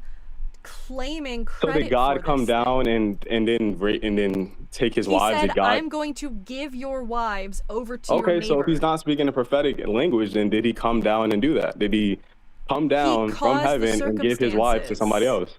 He caused he directly intervened to cause the circumstances which got them raped. How did he directly intervene? Oh, sorry. My mic is getting quieter when he talks. Okay, I've tried the audio ducking both ways. I'm just gonna disable it. Fucking hell. He caused Absalom to do this thing. He says, I'm going to give your wives to your neighbor, and I will make him sleep with them in broad daylight. He claims over and over, I'm going to make him Nathan do this. saying this. This is a prophet saying this to David. No one else hears this except Nathan and David. So Goalpost moved again. Wait, no, I'm just saying, how did he make? So did God How lie? did he make him do it? Wait, no. Let's stick on this topic. How did he make someone do this? He must have exerted some of his literal infinite power to So arrange the circumstances. You don't have like a verse or anything in the Bible. I do have a verse. Here, let me read you the verse. Thank you. The verse is, thus says And the it's gonna Lord. it's gonna show us God making someone do something, right? Making this person. Okay, cool. Yeah. Thus says the Lord, I will raise up trouble against you from within your own house, and I will take your wives before your eyes and give them to your neighbor, and he shall lie with your wives in broad daylight. For you did it secretly, but I will do this thing before all Israel and in broad daylight. So for me, that sounds like a prophecy of, God is allowing something bad to happen. But for you, it sounds like God is going to come down and give these wives to somebody else. Yeah, that's interesting, Eric. So if I say I will drop you from this call, am I just prophesizing that you're just going to get dropped from the call randomly? You're not, but that's the thing. Am I? Talking. I wish I could give you. Am I claiming that I'm going to drop you from the call, or am I just saying that you're just nebulously going to get dropped from the call? Can you answer that question? But then when you drop me from the call. Oh! Look what happened! I did do it! I guess I was claiming that it was me. That's crazy. I just got tired of trying to tell a grown man what I will means. 'Cause like saying I will do this thing means that they intend to do that thing. So uh-oh.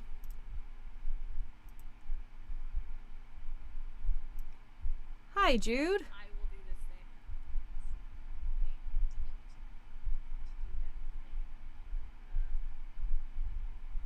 Hello?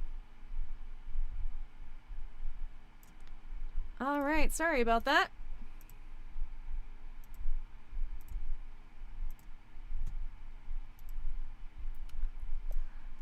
Tyler, are you there?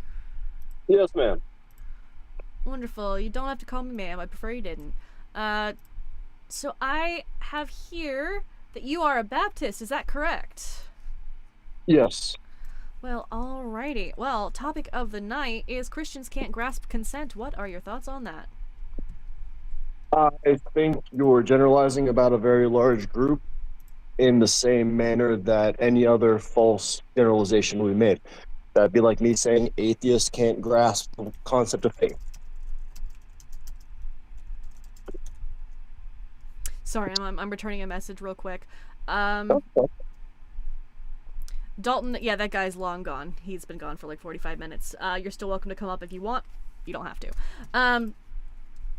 Yeah, so the reason I say this is because it's kind of built into the Christian belief to not understand consent. Can you expand on that? Maybe give some citations? Sure. So, do you take the Bible as an example? Sure. I have the New International Version as well as the King James in front of me. Do you have any good translations? Or are you willing to look up any good translations? What are you defining as a good translation? Are you arguing that the correct translation would be only in Greek, Aramaic, or Hebrew? Or are you arguing that Ethiopian would be a good option? Well, the King James is actually not a translation at all. And the NIV... It is by the very definition of a translation. Really? What language was it translated from? It has been broken down from Greek to probably Latin and then to English. It is literally a translation of the Bible. The KJV is a rework of the Bishop's version, which was already in English. The KJV is not a translation. That is still a translation, though. From English to English is not a translation. It is if you're going to make the argument that there's different dialects of English. Is Old English the same as Modern English? They were both Old English. I'll make the argument that you made earlier. Is Hebrew and Ancient Hebrew the same thing? They were both Old English. Hebrew? No, the Okay. Bishop's Bible and King James were both Old English. Correct. And this is not written So in that's Old not- English. This that's is in not a a- modern translation of the New King James. You're reading the New King James? I am reading. I'll grab it right here. Okay, so This it's the is- new. You just said King James. You're reading the New King James. Correct. I was shorthanding it. My apologies. So you're reading a Xerox of the Bishop's Bible. I am reading, as I said, if you want to put that one aside, we can use the New International. Whew. Sure. I'm going to be reading from the NRSVUE. Sure. So let's read Luke 1. Okay. 34 through 35, I'm guessing? No, I was going to start in 28. Yeah, sure, we can start at 28. Sure.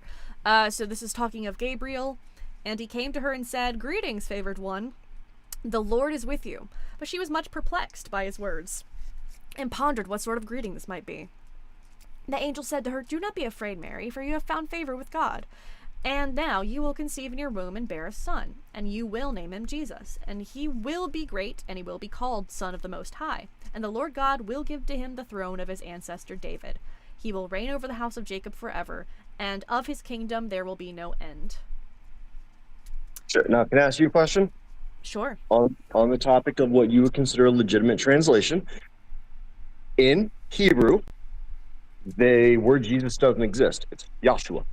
Would you say your translation that you just read, I'm guessing you read it verbatim, is a true translation? Because that word alone was changed, not to speak of any of the other parts. You do understand that a translation means to put it into a different language. So Correct. But Yahshua is still the word that translated into English. Yeah, but the word that it equates to would be Jesus. That's the English equivalent. It would That's still be just- Yahshua, though, in that's English. how There's- translation works. I'm just pointing out, if you're going to make the argument of, I guess it would be considered an argument of authority, that this one translation has more authority and accuracy than another, I would say, if you're going to make that argument, use something that is more original. My version doesn't confuse the name of a goddess for an orchard, and my version doesn't claim that you can dig brass out of hills the way that King James does. So I think mine has more authority because it doesn't make those incorrect translations. Would you mind pointing me to where it says you could dig brass out of a hill in either the New International or the New King James? Well, New King James Because is different from in King context, James. I just specified the New King James. I know, but I was critiquing the King James version. I don't know if the New King James has that version. I've looked at the King James version. Okay, so we could probably agree then that both of us have a reliable translation of the Bible. Would you agree to that? No. Okay, so you know nothing of the book that I have by your own admission, but you say it's unreliable. What Yeah, are you basing no. that assumption on? No, that's not what you asked me. You asked me to claim that it was reliable, which I cannot claim because I lack that knowledge. I'm not going believe to they claim that your translation is reliable when I lack knowledge in it. I'm Okay, not so- inherently claiming that it is unreliable, but you asked me to state that both of our versions are reliable, which I'm not going to say if I'm not familiar with yours. So then let me be more specific with my reasoning. If you do not know the validity of the New King James, you're not going to make the argument, well, that's incorrect because it's different than my translation. Can we at least agree on that base assessment? that was never really the argument that I was making. No, I never think you made that argument. But when you do point out, oh, your version is wrong, it would imply that anything out of that version is going to be inherently false. No, you're making faulty assumptions. I think I was criticizing the accuracy of the translations that you had mentioned prior to you correcting yourself and saying New King James, because the things that I mentioned were direct problems with the King James. Correct. We specified that book that I don't have You're saying there's some But that you errors there. initially stated you did have, which is why I One said of it in the the two, first correct. place. Yes. So, can we stick to the passage that we were reading? Now that I've said I cannot outright claim that the New King James is unreliable, not being familiar with it as I am the King James? Sure. Your version, which extrapolates in detail on the emotions of them, stated that Gabriel came down to Mary, said, "You will be given a child. Do not be confused. You have gotten favor with God." He was. Is that extrapolating on emotions? If you're trying to calm someone's mind or calm them by saying, "Hey, don't worry, this is a good thing," you are addressing their emotions. But that's not extrapolation. To explain why you were there in greater detail is to extrapolate. That's not the version extrapolating. Yours says that versus mine. Well, not the New King James. The New International Version that I have. It says the exact same thing minus the additional. Like she was upset. It says, starting at 28.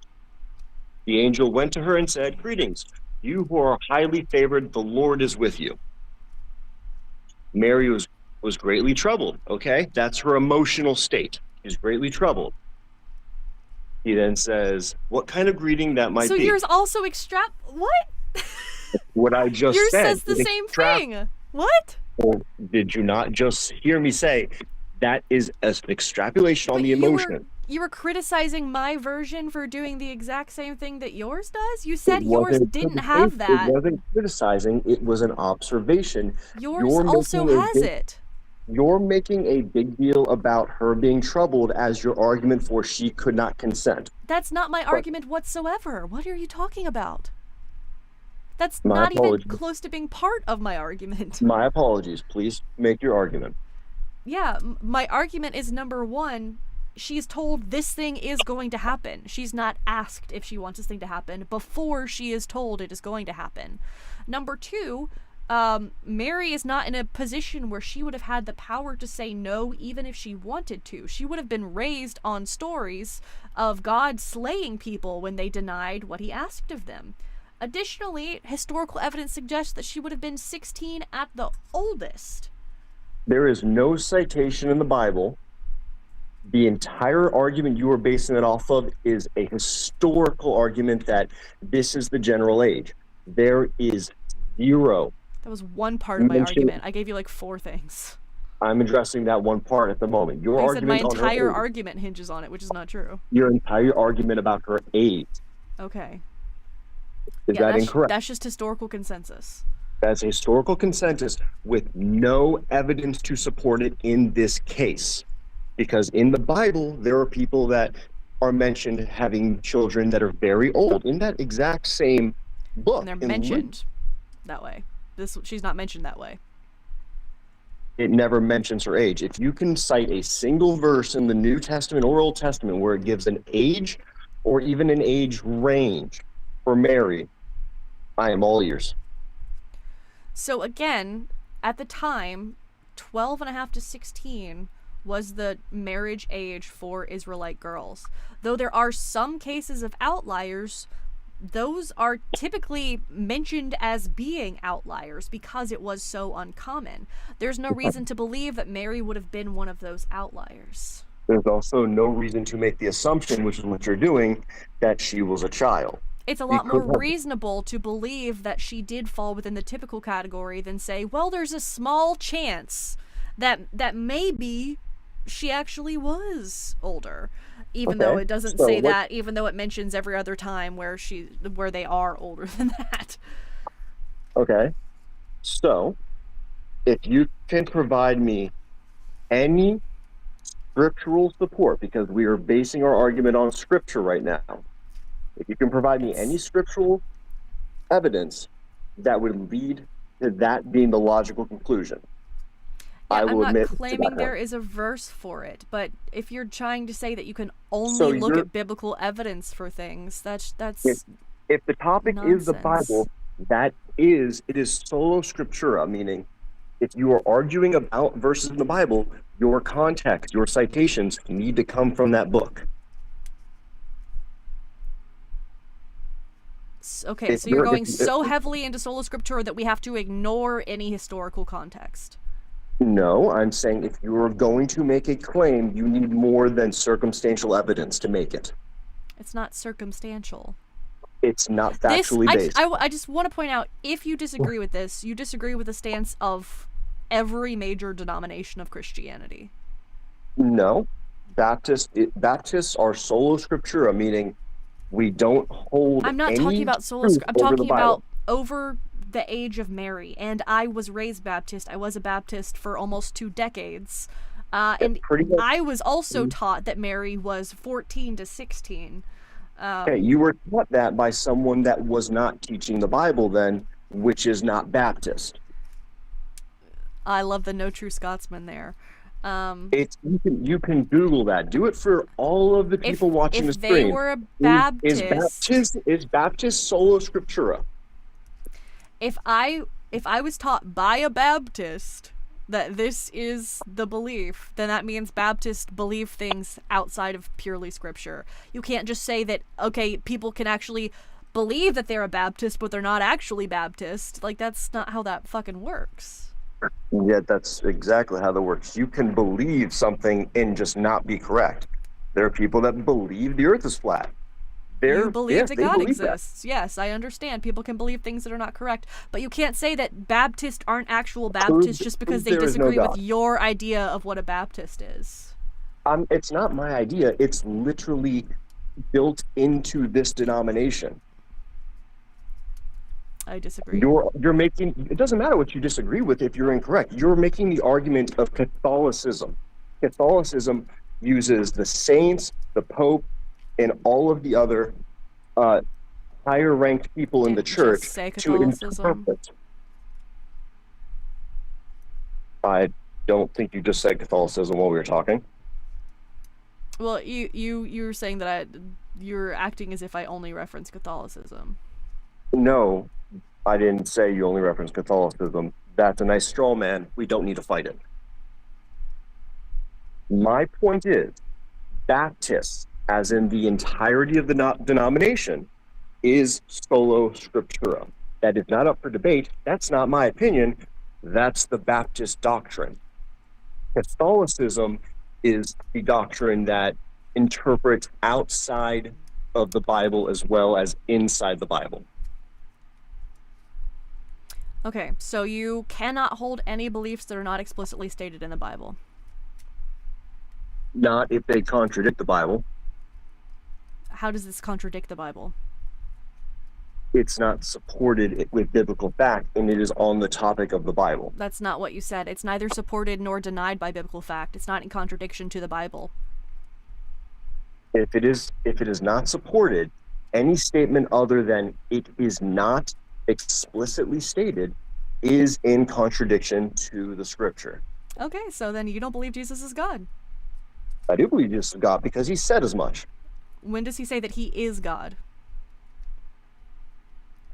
Not Not calling himself the Son of God. When does he explicitly state that he is God?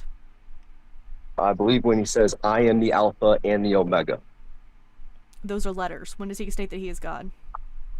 You understand Alpha and Omega are not just letters, Yes, it's all right? in my AO3 history. I understand. Yes. But where does Jesus say that he's Alpha God? and the Omega is to be the original and the one. It is to say you are God. When you're extrapolating, it doesn't say that in the Bible.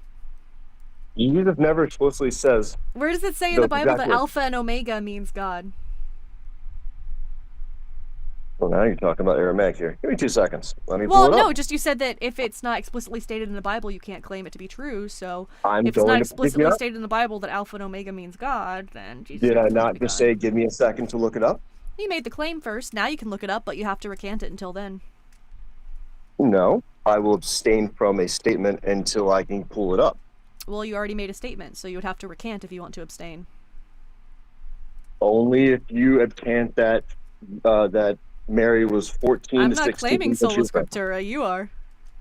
No, but you're making a statement of fact without any evidence. Yeah, mine's based on Without any Statement of evidence? fact. Statement of Hello? fact. The entire fucking historical consensus is not enough evidence for you? I've spoken with a rabbi about Israelite marriage, like historical Israelite marriage traditions, and the typical marrying age was 12 and a half to 16 because there were different stages. Okay. The exact translation from the New International Version: I am the Alpha and the Omega. I am the first and the last, the beginning and the end. If your argument is going to be an argument of specifics, that is also an argument fallacy. We know what this verse means. We know he's saying, How do you know what it am the means? everlasting God. Where in the Bible does it tell you what that means? Right there in that verse. The No, beginning it doesn't and tell the you. end. Unless is it the says, I eternal. am the everlasting God, then it doesn't say that Alpha and Omega means everlasting God. You have to tell me where in the Bible it says Alpha and Omega means everlasting God. 1 second. We'll open another verse for you. Okay. Okay. John 10:30. I and the Father are one. Whoever has seen me has seen the Father. Are you going to make the argument, though, now that Father doesn't mean God? Yeah, that still doesn't say that he is God. You are making the argument of specifics. That is a argumental fallacy. That would Father, indicate that he is the same being. Do you hold to a Trinity or not? I and the Father are one. Does Do you that hold not to a mean the Trinity same or being? not? Yes. So you hold to a Trinity. That wouldn't be evidence of a Trinity. So which is it? You're making the argument that these are three separate beings. You're not making the argument that there's no Trinity. If they say they are the same being, then they're not separate beings.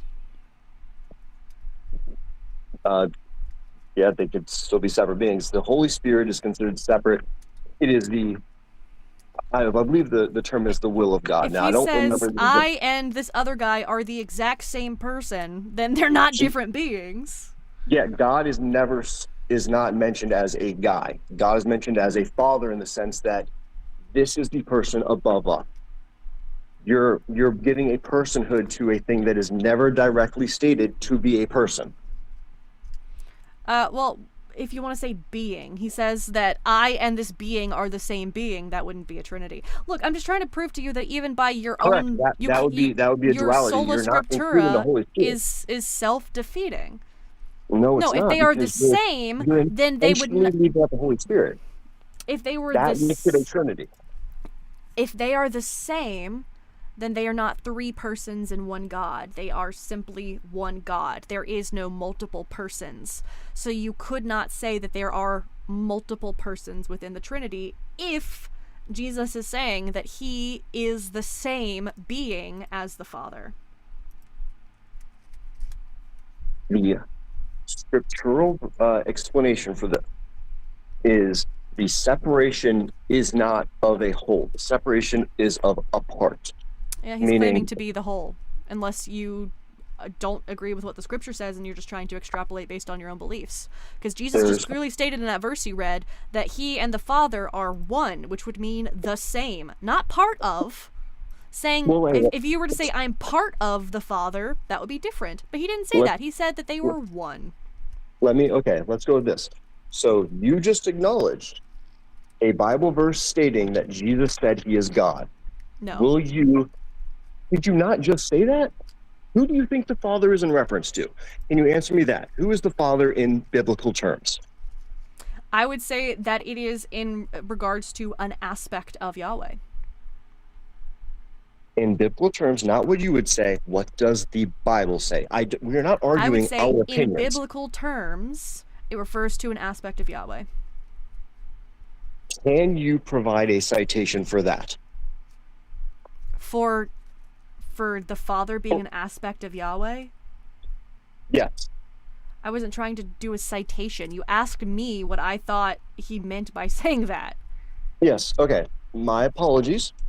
When I ask where you are getting something from, I'm not asking for your feelings or opinions. I'm asking for the evidence you used to form that opinion. Okay, well, when you ask me something on the spot and expect me to have a biblical citation for it, that's...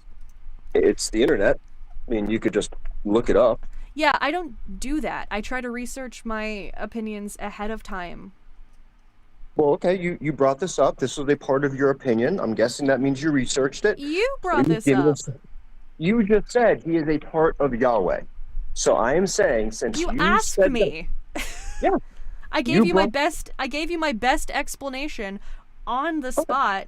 Like what? And if that's the best on the spot and you have no understanding of where you came I that don't hold conclusion to from, sola we can move on. scriptura. You're putting an extra restriction on me that No. Okay, I okay, don't fine, think makes fine. any sense. Okay.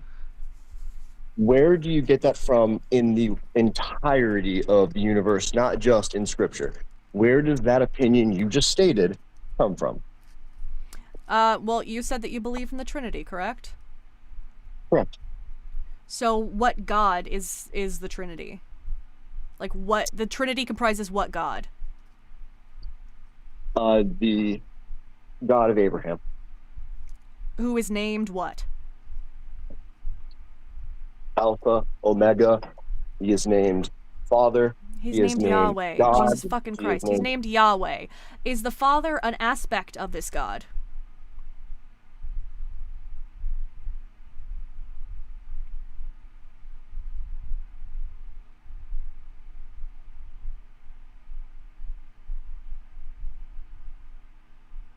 Tyler. It wasn't supposed to be a trick question.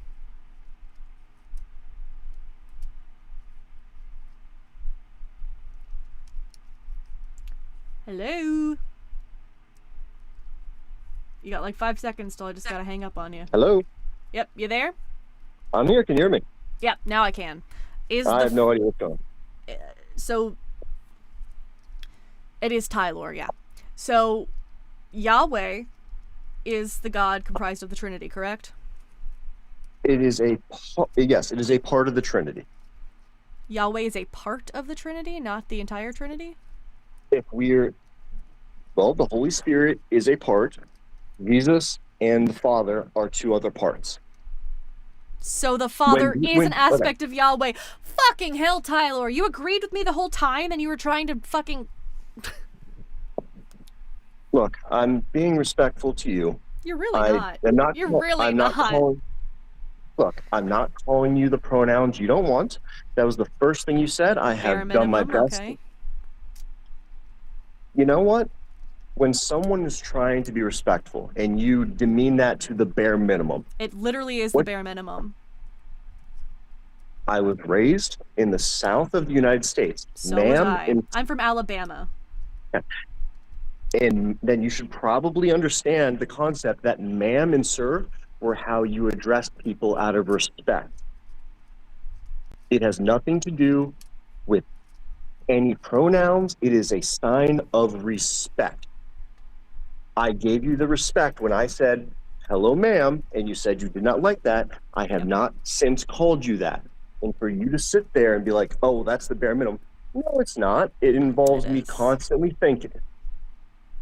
Well, we could agree to disagree. Sure. Because through this entire time, you've repeatedly used my Lord's name in vain. I figured someone who was raised Baptist would know that that's kind of offensive. Would it not be the bare minimum for you to avoid doing that? No, bare minimum would be me returning the same respect of not calling you pronouns you don't want to be called. I think you're missing the forest for the trees. But we can move on from I there. think you're just trying to pat yourself on the back for something that No, I didn't try to is pat bare myself. minimum. And Okay, what are you basing it off of? I'm disrespecting you because you've been intellectually dishonest during this conversation. How about that You've intellectually dishonest? I'm giving my condescended to me. citation. No, because you keep cutting up. You ask me a question, I then go to respond. I get about 2 sentences in, and then you cut me off saying, oh, well, I guess you're not going to answer the question.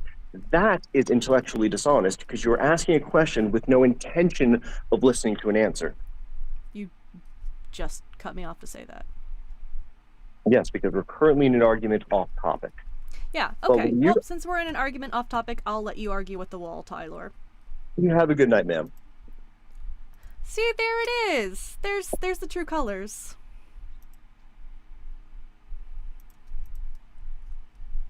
By the way, he left on his own. Actually, he left before I got to kick him.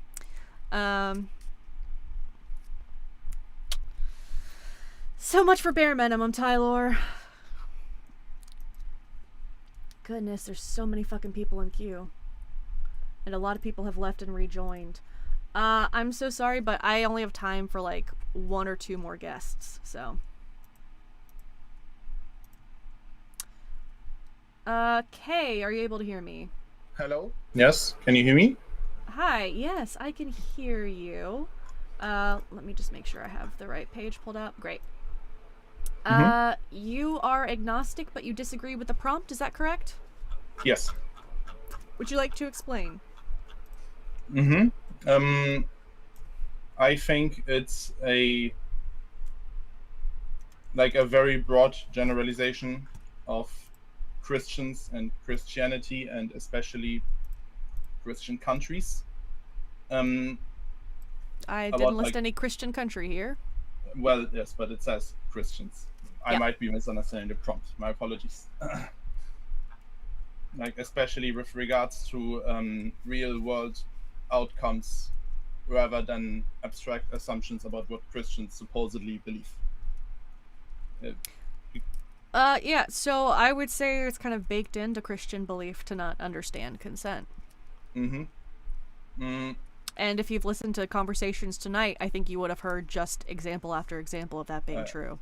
Obviously, the last one I particularly, while I was waiting, I was listening, and that I think I lost IQ points, but I'm not sure. But if Christianity inherently prevented people from understanding consent, then I think that societies with strong Christian influence should consistently perform worse on consent-related issues than non-Christian societies.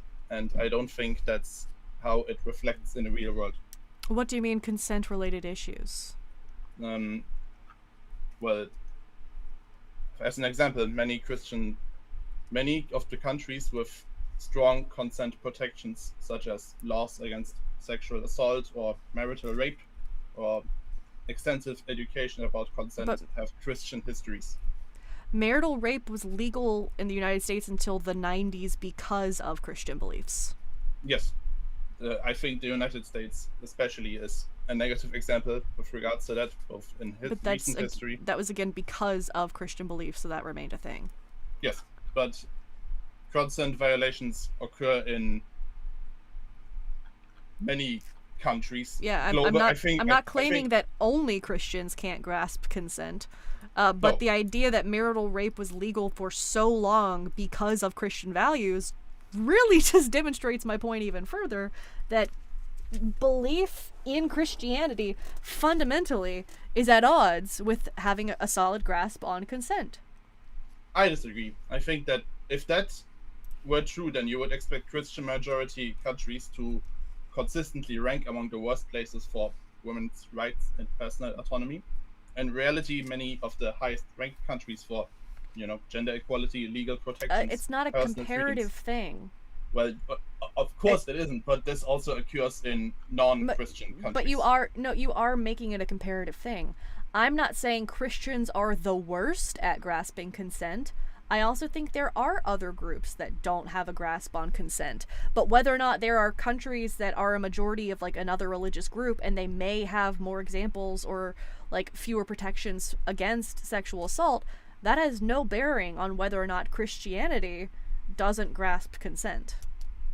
Do you think it's fair to take such a broad brush and apply it on the entire religion based on... The broadness of my topic is meant to inspire conversation, and every single guest that I've talked to that is a Christian has so far proven me right. And the very rare case they even somewhat begin to agree with me, they usually become less Christian. Well, I'm not Christian. I can tell you, I'm not Christian. I don't believe in any religion. I was raised in a very Christian country as a son of immigrants, and I was was forced to read the Bible in the school. I didn't like it at all. It was not for me in any sense. I was never Christian at any point, but I think that, Christians can't grasp consent. Consent is, I would say that the country I live in has a very good understanding and grasp and legality of consent.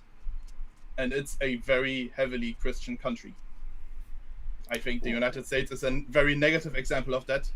I completely agree with that. I think it's horrifying.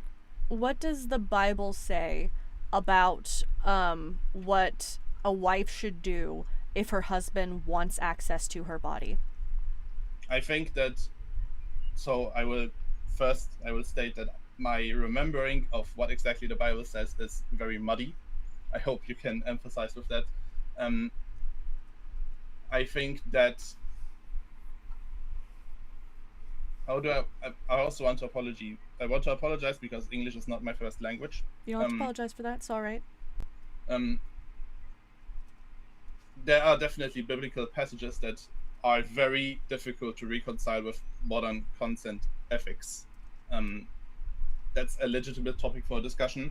I think that's a little bit different than Christians can't grasp consent. I think that a recognition of personal boundaries does exist in the Bible.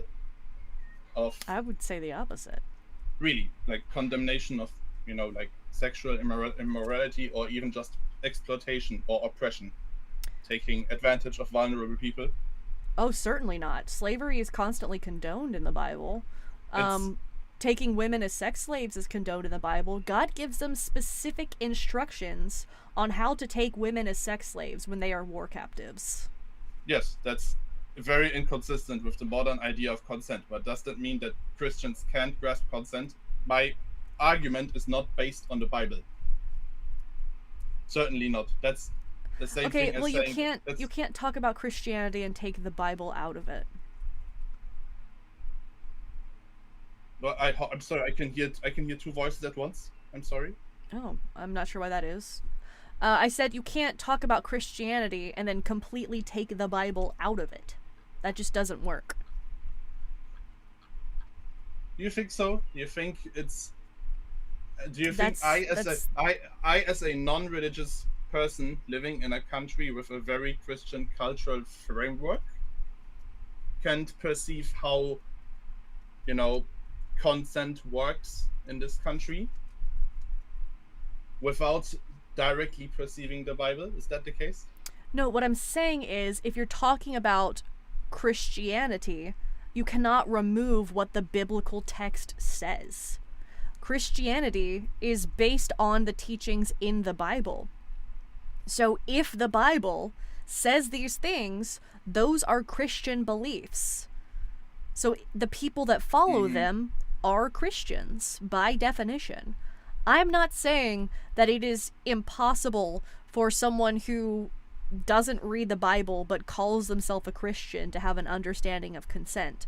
But if you are a Christian who follows the text of the Bible as much as you can, because it does contradict itself, then you would not have a solid grasp on consent.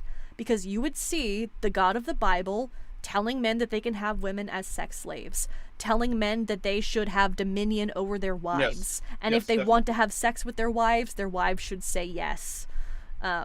Just constant examples that are violations of consent. Definitely true. No, that's definitely right. How many Christians do you think live strictly by what the Bible says? I'm curious. I would say almost all Christians live by what they believe the Bible says. Now, those interpretations do change. However, there are some very basic facts of Christianity that, when confronted with, Christians tend to react very similarly. So when I bring up issues like the fact that Mary was a child, almost all of them come up with justifications for why it was okay for their God to impregnate a child. Because if you think that's horrible. If you take the virgin birth out of Christianity, almost every single denomination agrees about the virgin birth. So that's something that's almost universal. So almost universally Christians believe that God impregnated this woman who was a virgin and based off of what we know in history, would have been around 16 at the oldest. That's a central Christian belief. So if they justify that, which is a central belief to Christianity, then they misunderstand consent. Okay, I'm sorry for interrupting you, but I hear your voice and my own voice playing off of another mic through the same website.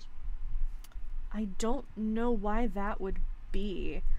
It might be coming through the same mic of the mod who put me in this call. No, they're in a different room. Do you have headphones? Yes. It might help to put headphones on. I don't hear an echo on my end. Okay, my apologies. And Give no me one. one moment, please. No worries. I'll talk to chat for a bit, but you can mute me if you need. How are we doing, chat? Haven't checked in for a little while. If you're not following or subbed, you should be doing that. The stream is coming to an end somewhat soon. But I think this has been a good topic tonight. It's one of my favorite ones to discuss. Partially because it is contentious. If you, by any chance, are able to and or interested, please go donate to Arwen's GoFundMe. It is doing super well so far. I'd like for it to do super, super well. So go donate to that fucking GoFundMe. Again. Hello? Hey, can you hear me? Yes, I can hear you. I Great, think give it's me better now. just one more moment. I was given a pitch for a GoFundMe. So, if you are not able to donate, shitty economy, completely understand. If you are able to share it, getting eyes on it is a big, big part of helping to raise money. So if you have any friends that you could share it to that might be in a financial position to give, please do so. Give what you are comfortably able to do. Thank you guys. So you can check it out in the Linktree. So if you're on TikTok, you would go to my page. It'll be in my bio. If you're on YouTube, it's in the description, and it also gets posted in chat every so often by Nightbot and by my mods. So Kay, are you able to hear me now? Yes, I can hear you. Wonderful. Is there an echo?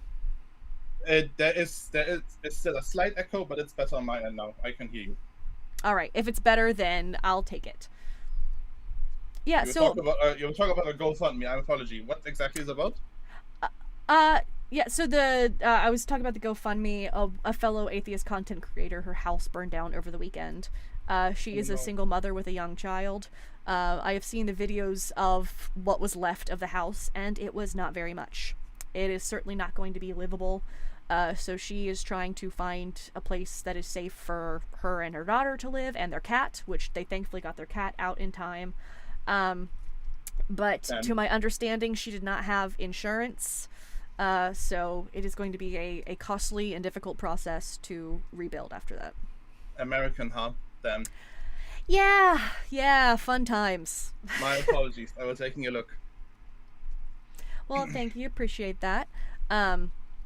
Yeah, so basically, and I think to an extent you understand, this topic is meant to encourage discussion. Yes. I'm not trying to say... I perceived your argument you were making, and I agree that there are definitely Christians who take the Bible for the literal meaning and what it says and what it does, and if you say that, then there's a whole lot of very messed up stuff in it. But like you said, most people take it for the values they perceive it as giving to the reader to believe in. And does that mean that they don't understand consent if the values they take from it are different for what is in the Bible very literally? If they justify things like impregnating a child, or God having women raped as punishment, or God having the Midianites taken as sex slaves, just any of the litany of things, like any of the huge amount of things that God does that violates consent, if they justify those things, they don't grasp consent. Is there a difference in like saying that happened in the Bible and I believe in it, but I don't think that is how the real world should look according to the values that I believe in now? Here's the difficult thing. All the things that I talked about were either commanded by or carried out by their God. So there's a difference in not agreeing with what happened, and like condemning their God. They will say, like, if you ask a Christian, hey, is grape wrong? Almost all of them, I won't say all, unfortunately. I've had some people genuinely Christians ask me, like, to prove that it is wrong to grape someone. Almost all of them, no, I'm serious, almost all of them say, well, of course it's wrong. But if you give them a time where God very obviously caused a woman to get graped, they will say, well, God is all good, so it must have been good. And that's why I say they lack knowledge of consent. Sorry, go on. I don't think if that someone said that to my face, I could take them very serious.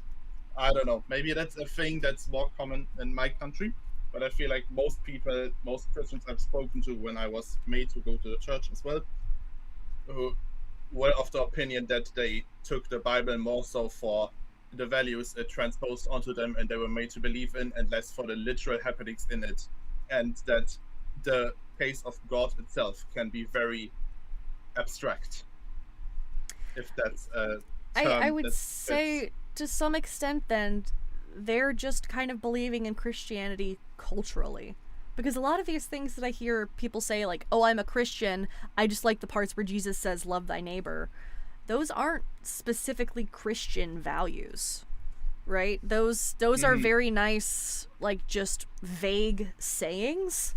They don't really, like, specifically Christian values would be about, like, Jesus Christ fulfilling the prophecies of the Old Testament, which he doesn't, as you and I both know. Being born of a virgin, living a sinless life, and then dying in place of sinners to redeem us from our sins. That would be more specifically Christian beliefs. Just saying, like, oh, well, he said love thy neighbor, and, you know, if you get hit, turn the other cheek, and it's better that you pluck an eye out than look at a woman with lust. Those are kind of just very vague moral statements that aren't specific to Christianity. So I can't say that they're not Christian, but I can say that those are not really specifically Christian beliefs.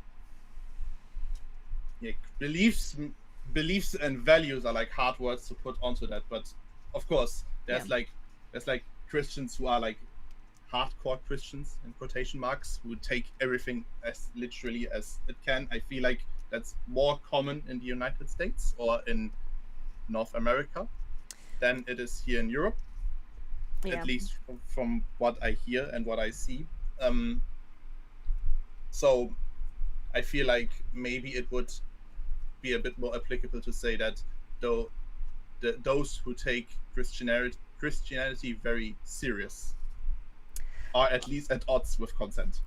Yeah, there's not really a good way to fit that in a title. You are doing a YouTube stream for debate. I get it. Fundamentalist Christians who hold to biblical literalism lack fundamental understanding of consent in certain instances. Just does not really... doesn't... The clicks will roll in, hello? So you get it. No, it's... I do have to condense down my point a lot, which does mean I have to explain it a lot. But I kind of just understand that comes with the territory. And the territory kind of is, you know, you kind of have to simplify what you're talking about just for... Yeah, obviously. Yeah. And I get that. It's just, that's why I was calling, and my reading of that was Christians can't grasp consent. That's very broad. And most, there is, I feel like on the internet, there's a tendency to judge Christianity by, or rather Christian people by its worst examples. I'm not a Christian myself. Whether that is really fair or not, I'm not sure. That's just the lens I wanted to make my point from. I understand it's probably not nearly as exciting as the other people you get screaming to you about literal lines in a book from 2,000 years ago and misgendering you. I don't know. I mean, hey, well, believe it or not, I do enjoy having pleasant conversations with people that are just reasonable and kind. I do appreciate those. Can it be fun sometimes to go off on some asshole who starts defending like slavery and rape because their book says so? Sure. But that's not super productive, right? I'm not just trying to have the conversations that hold the most interest. There is some aspect of this platform that makes that necessary, but it's not really what I'm ultimately after. That wouldn't be very fulfilling for me. Like, the streams where I just have people come in and yell at me, I leave feeling like shit. I much prefer having conversations like this. I can believe that. I have respect that you are able to do this. I don't think I could handle taking this. I don't think I could handle taking this for like, I don't know how long it's been, hours, and then going through the rest of my day. Almost 3. Fuck, it's later than I thought. Well, I'm about to go to bed. You're actually, I think, going to be my last guest tonight because I want to go to sleep. Great, excellent. Take the good spirit with you. Yeah, I want to end on a high note. So yeah, thank you so much for coming up. I appreciate the talk with you. You're welcome back anytime. I think I am going to go ahead and let you go and wrap up stream. Thank you very much. Thank you for the great talk. Have a good one. I am behind on reading some super chats though. Now that I've talked about how this isn't all supposed to be just spectacle. People send me money, so let's read a thing. Woo! I'm very behind. Sorry about that.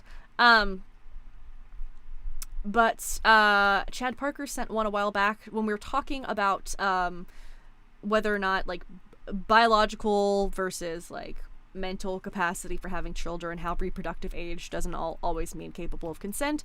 And Chad Parker says age, maturity, and mental capacity is biology too. I agree. There's a certain level of cognitive development that is necessary for one to be able to consent to something like that. And then Kerrigan Burn It Down, hella cool name, said Roman doctors in 0 CE accepted the safe age for birth to be between 19 and 27, with optimal being 20 to 24. And this was well known for ages per the Cambridge SOH. I would want to look into that. It seems reasonable. I would say that sounds pretty likely. I'm out of the optimal range. Woo! And I can't read all this name, so I gotta scroll over a little bit. Gentleman Viking said it's also an assumption that Mary was cis. Hey, be very funny if Mary was a trans girl and God impregnated her. Ooh, okay. I think I made that much weirder than was intended with the super chat. And then Jesse O'Connor said, ex-male Christian here, the Bible clearly teaches I do means I will. It's disgusting. I'm so glad you're talking about this topic. Yeah, the whole, when he says, I will do this thing, it actually just means that this thing is going to happen. It makes no sense, right? It's so clearly an attempt to, like, worm out of what the text very clearly states. But I understand, because for some, the cognitive dissonance is preferable to having to face the idea that you could be wrong in your worldview. Because for Christians, being wrong about their worldview means potentially losing an eternal future, which, having gone through the loss of that idea for me, having gone through the, oh, I'm not going to live forever in heaven, that is a tough thing to lose. No, I meant Mary being a trans girl, like, assigned male at birth, but being impregnated by God. That would be funny. Sorry. I went from something so serious to being like, yeah, Mary was a trans girl. It's a very, very difficult thing to let go of. Right? I know that from experience. I say often when people ask me, like, hey, what are you doing this for? That my own personal deconstruction was one of the loneliest and most difficult times for me to go through. So part of me having this conversation is just so that some people have a community who either has gone through that process or is going through that process. Because it's not something that should be done alone. So thank you all for being here. Let's go over. Let's see. I'm assuming Dalton is still doing a fundraiser for Arwen, so since we can continue that trend, let's head on over to Bible Guy's stream. If you're not already following Dalton, why not? Follow me first, and then go check out Bible Guy 1996. I don't have anything to give you guys to say. You know, let's just, instead of saying silly things in chat, how about we give to Arwen's GoFundMe? Wouldn't that be a funny raid idea if we all just go contributed to the GoFundMe? I hope you all have a lovely rest of your night. I'm about to go be comatose for about 6 hours now. TikTok, as usual, you are the first to go. And YouTube.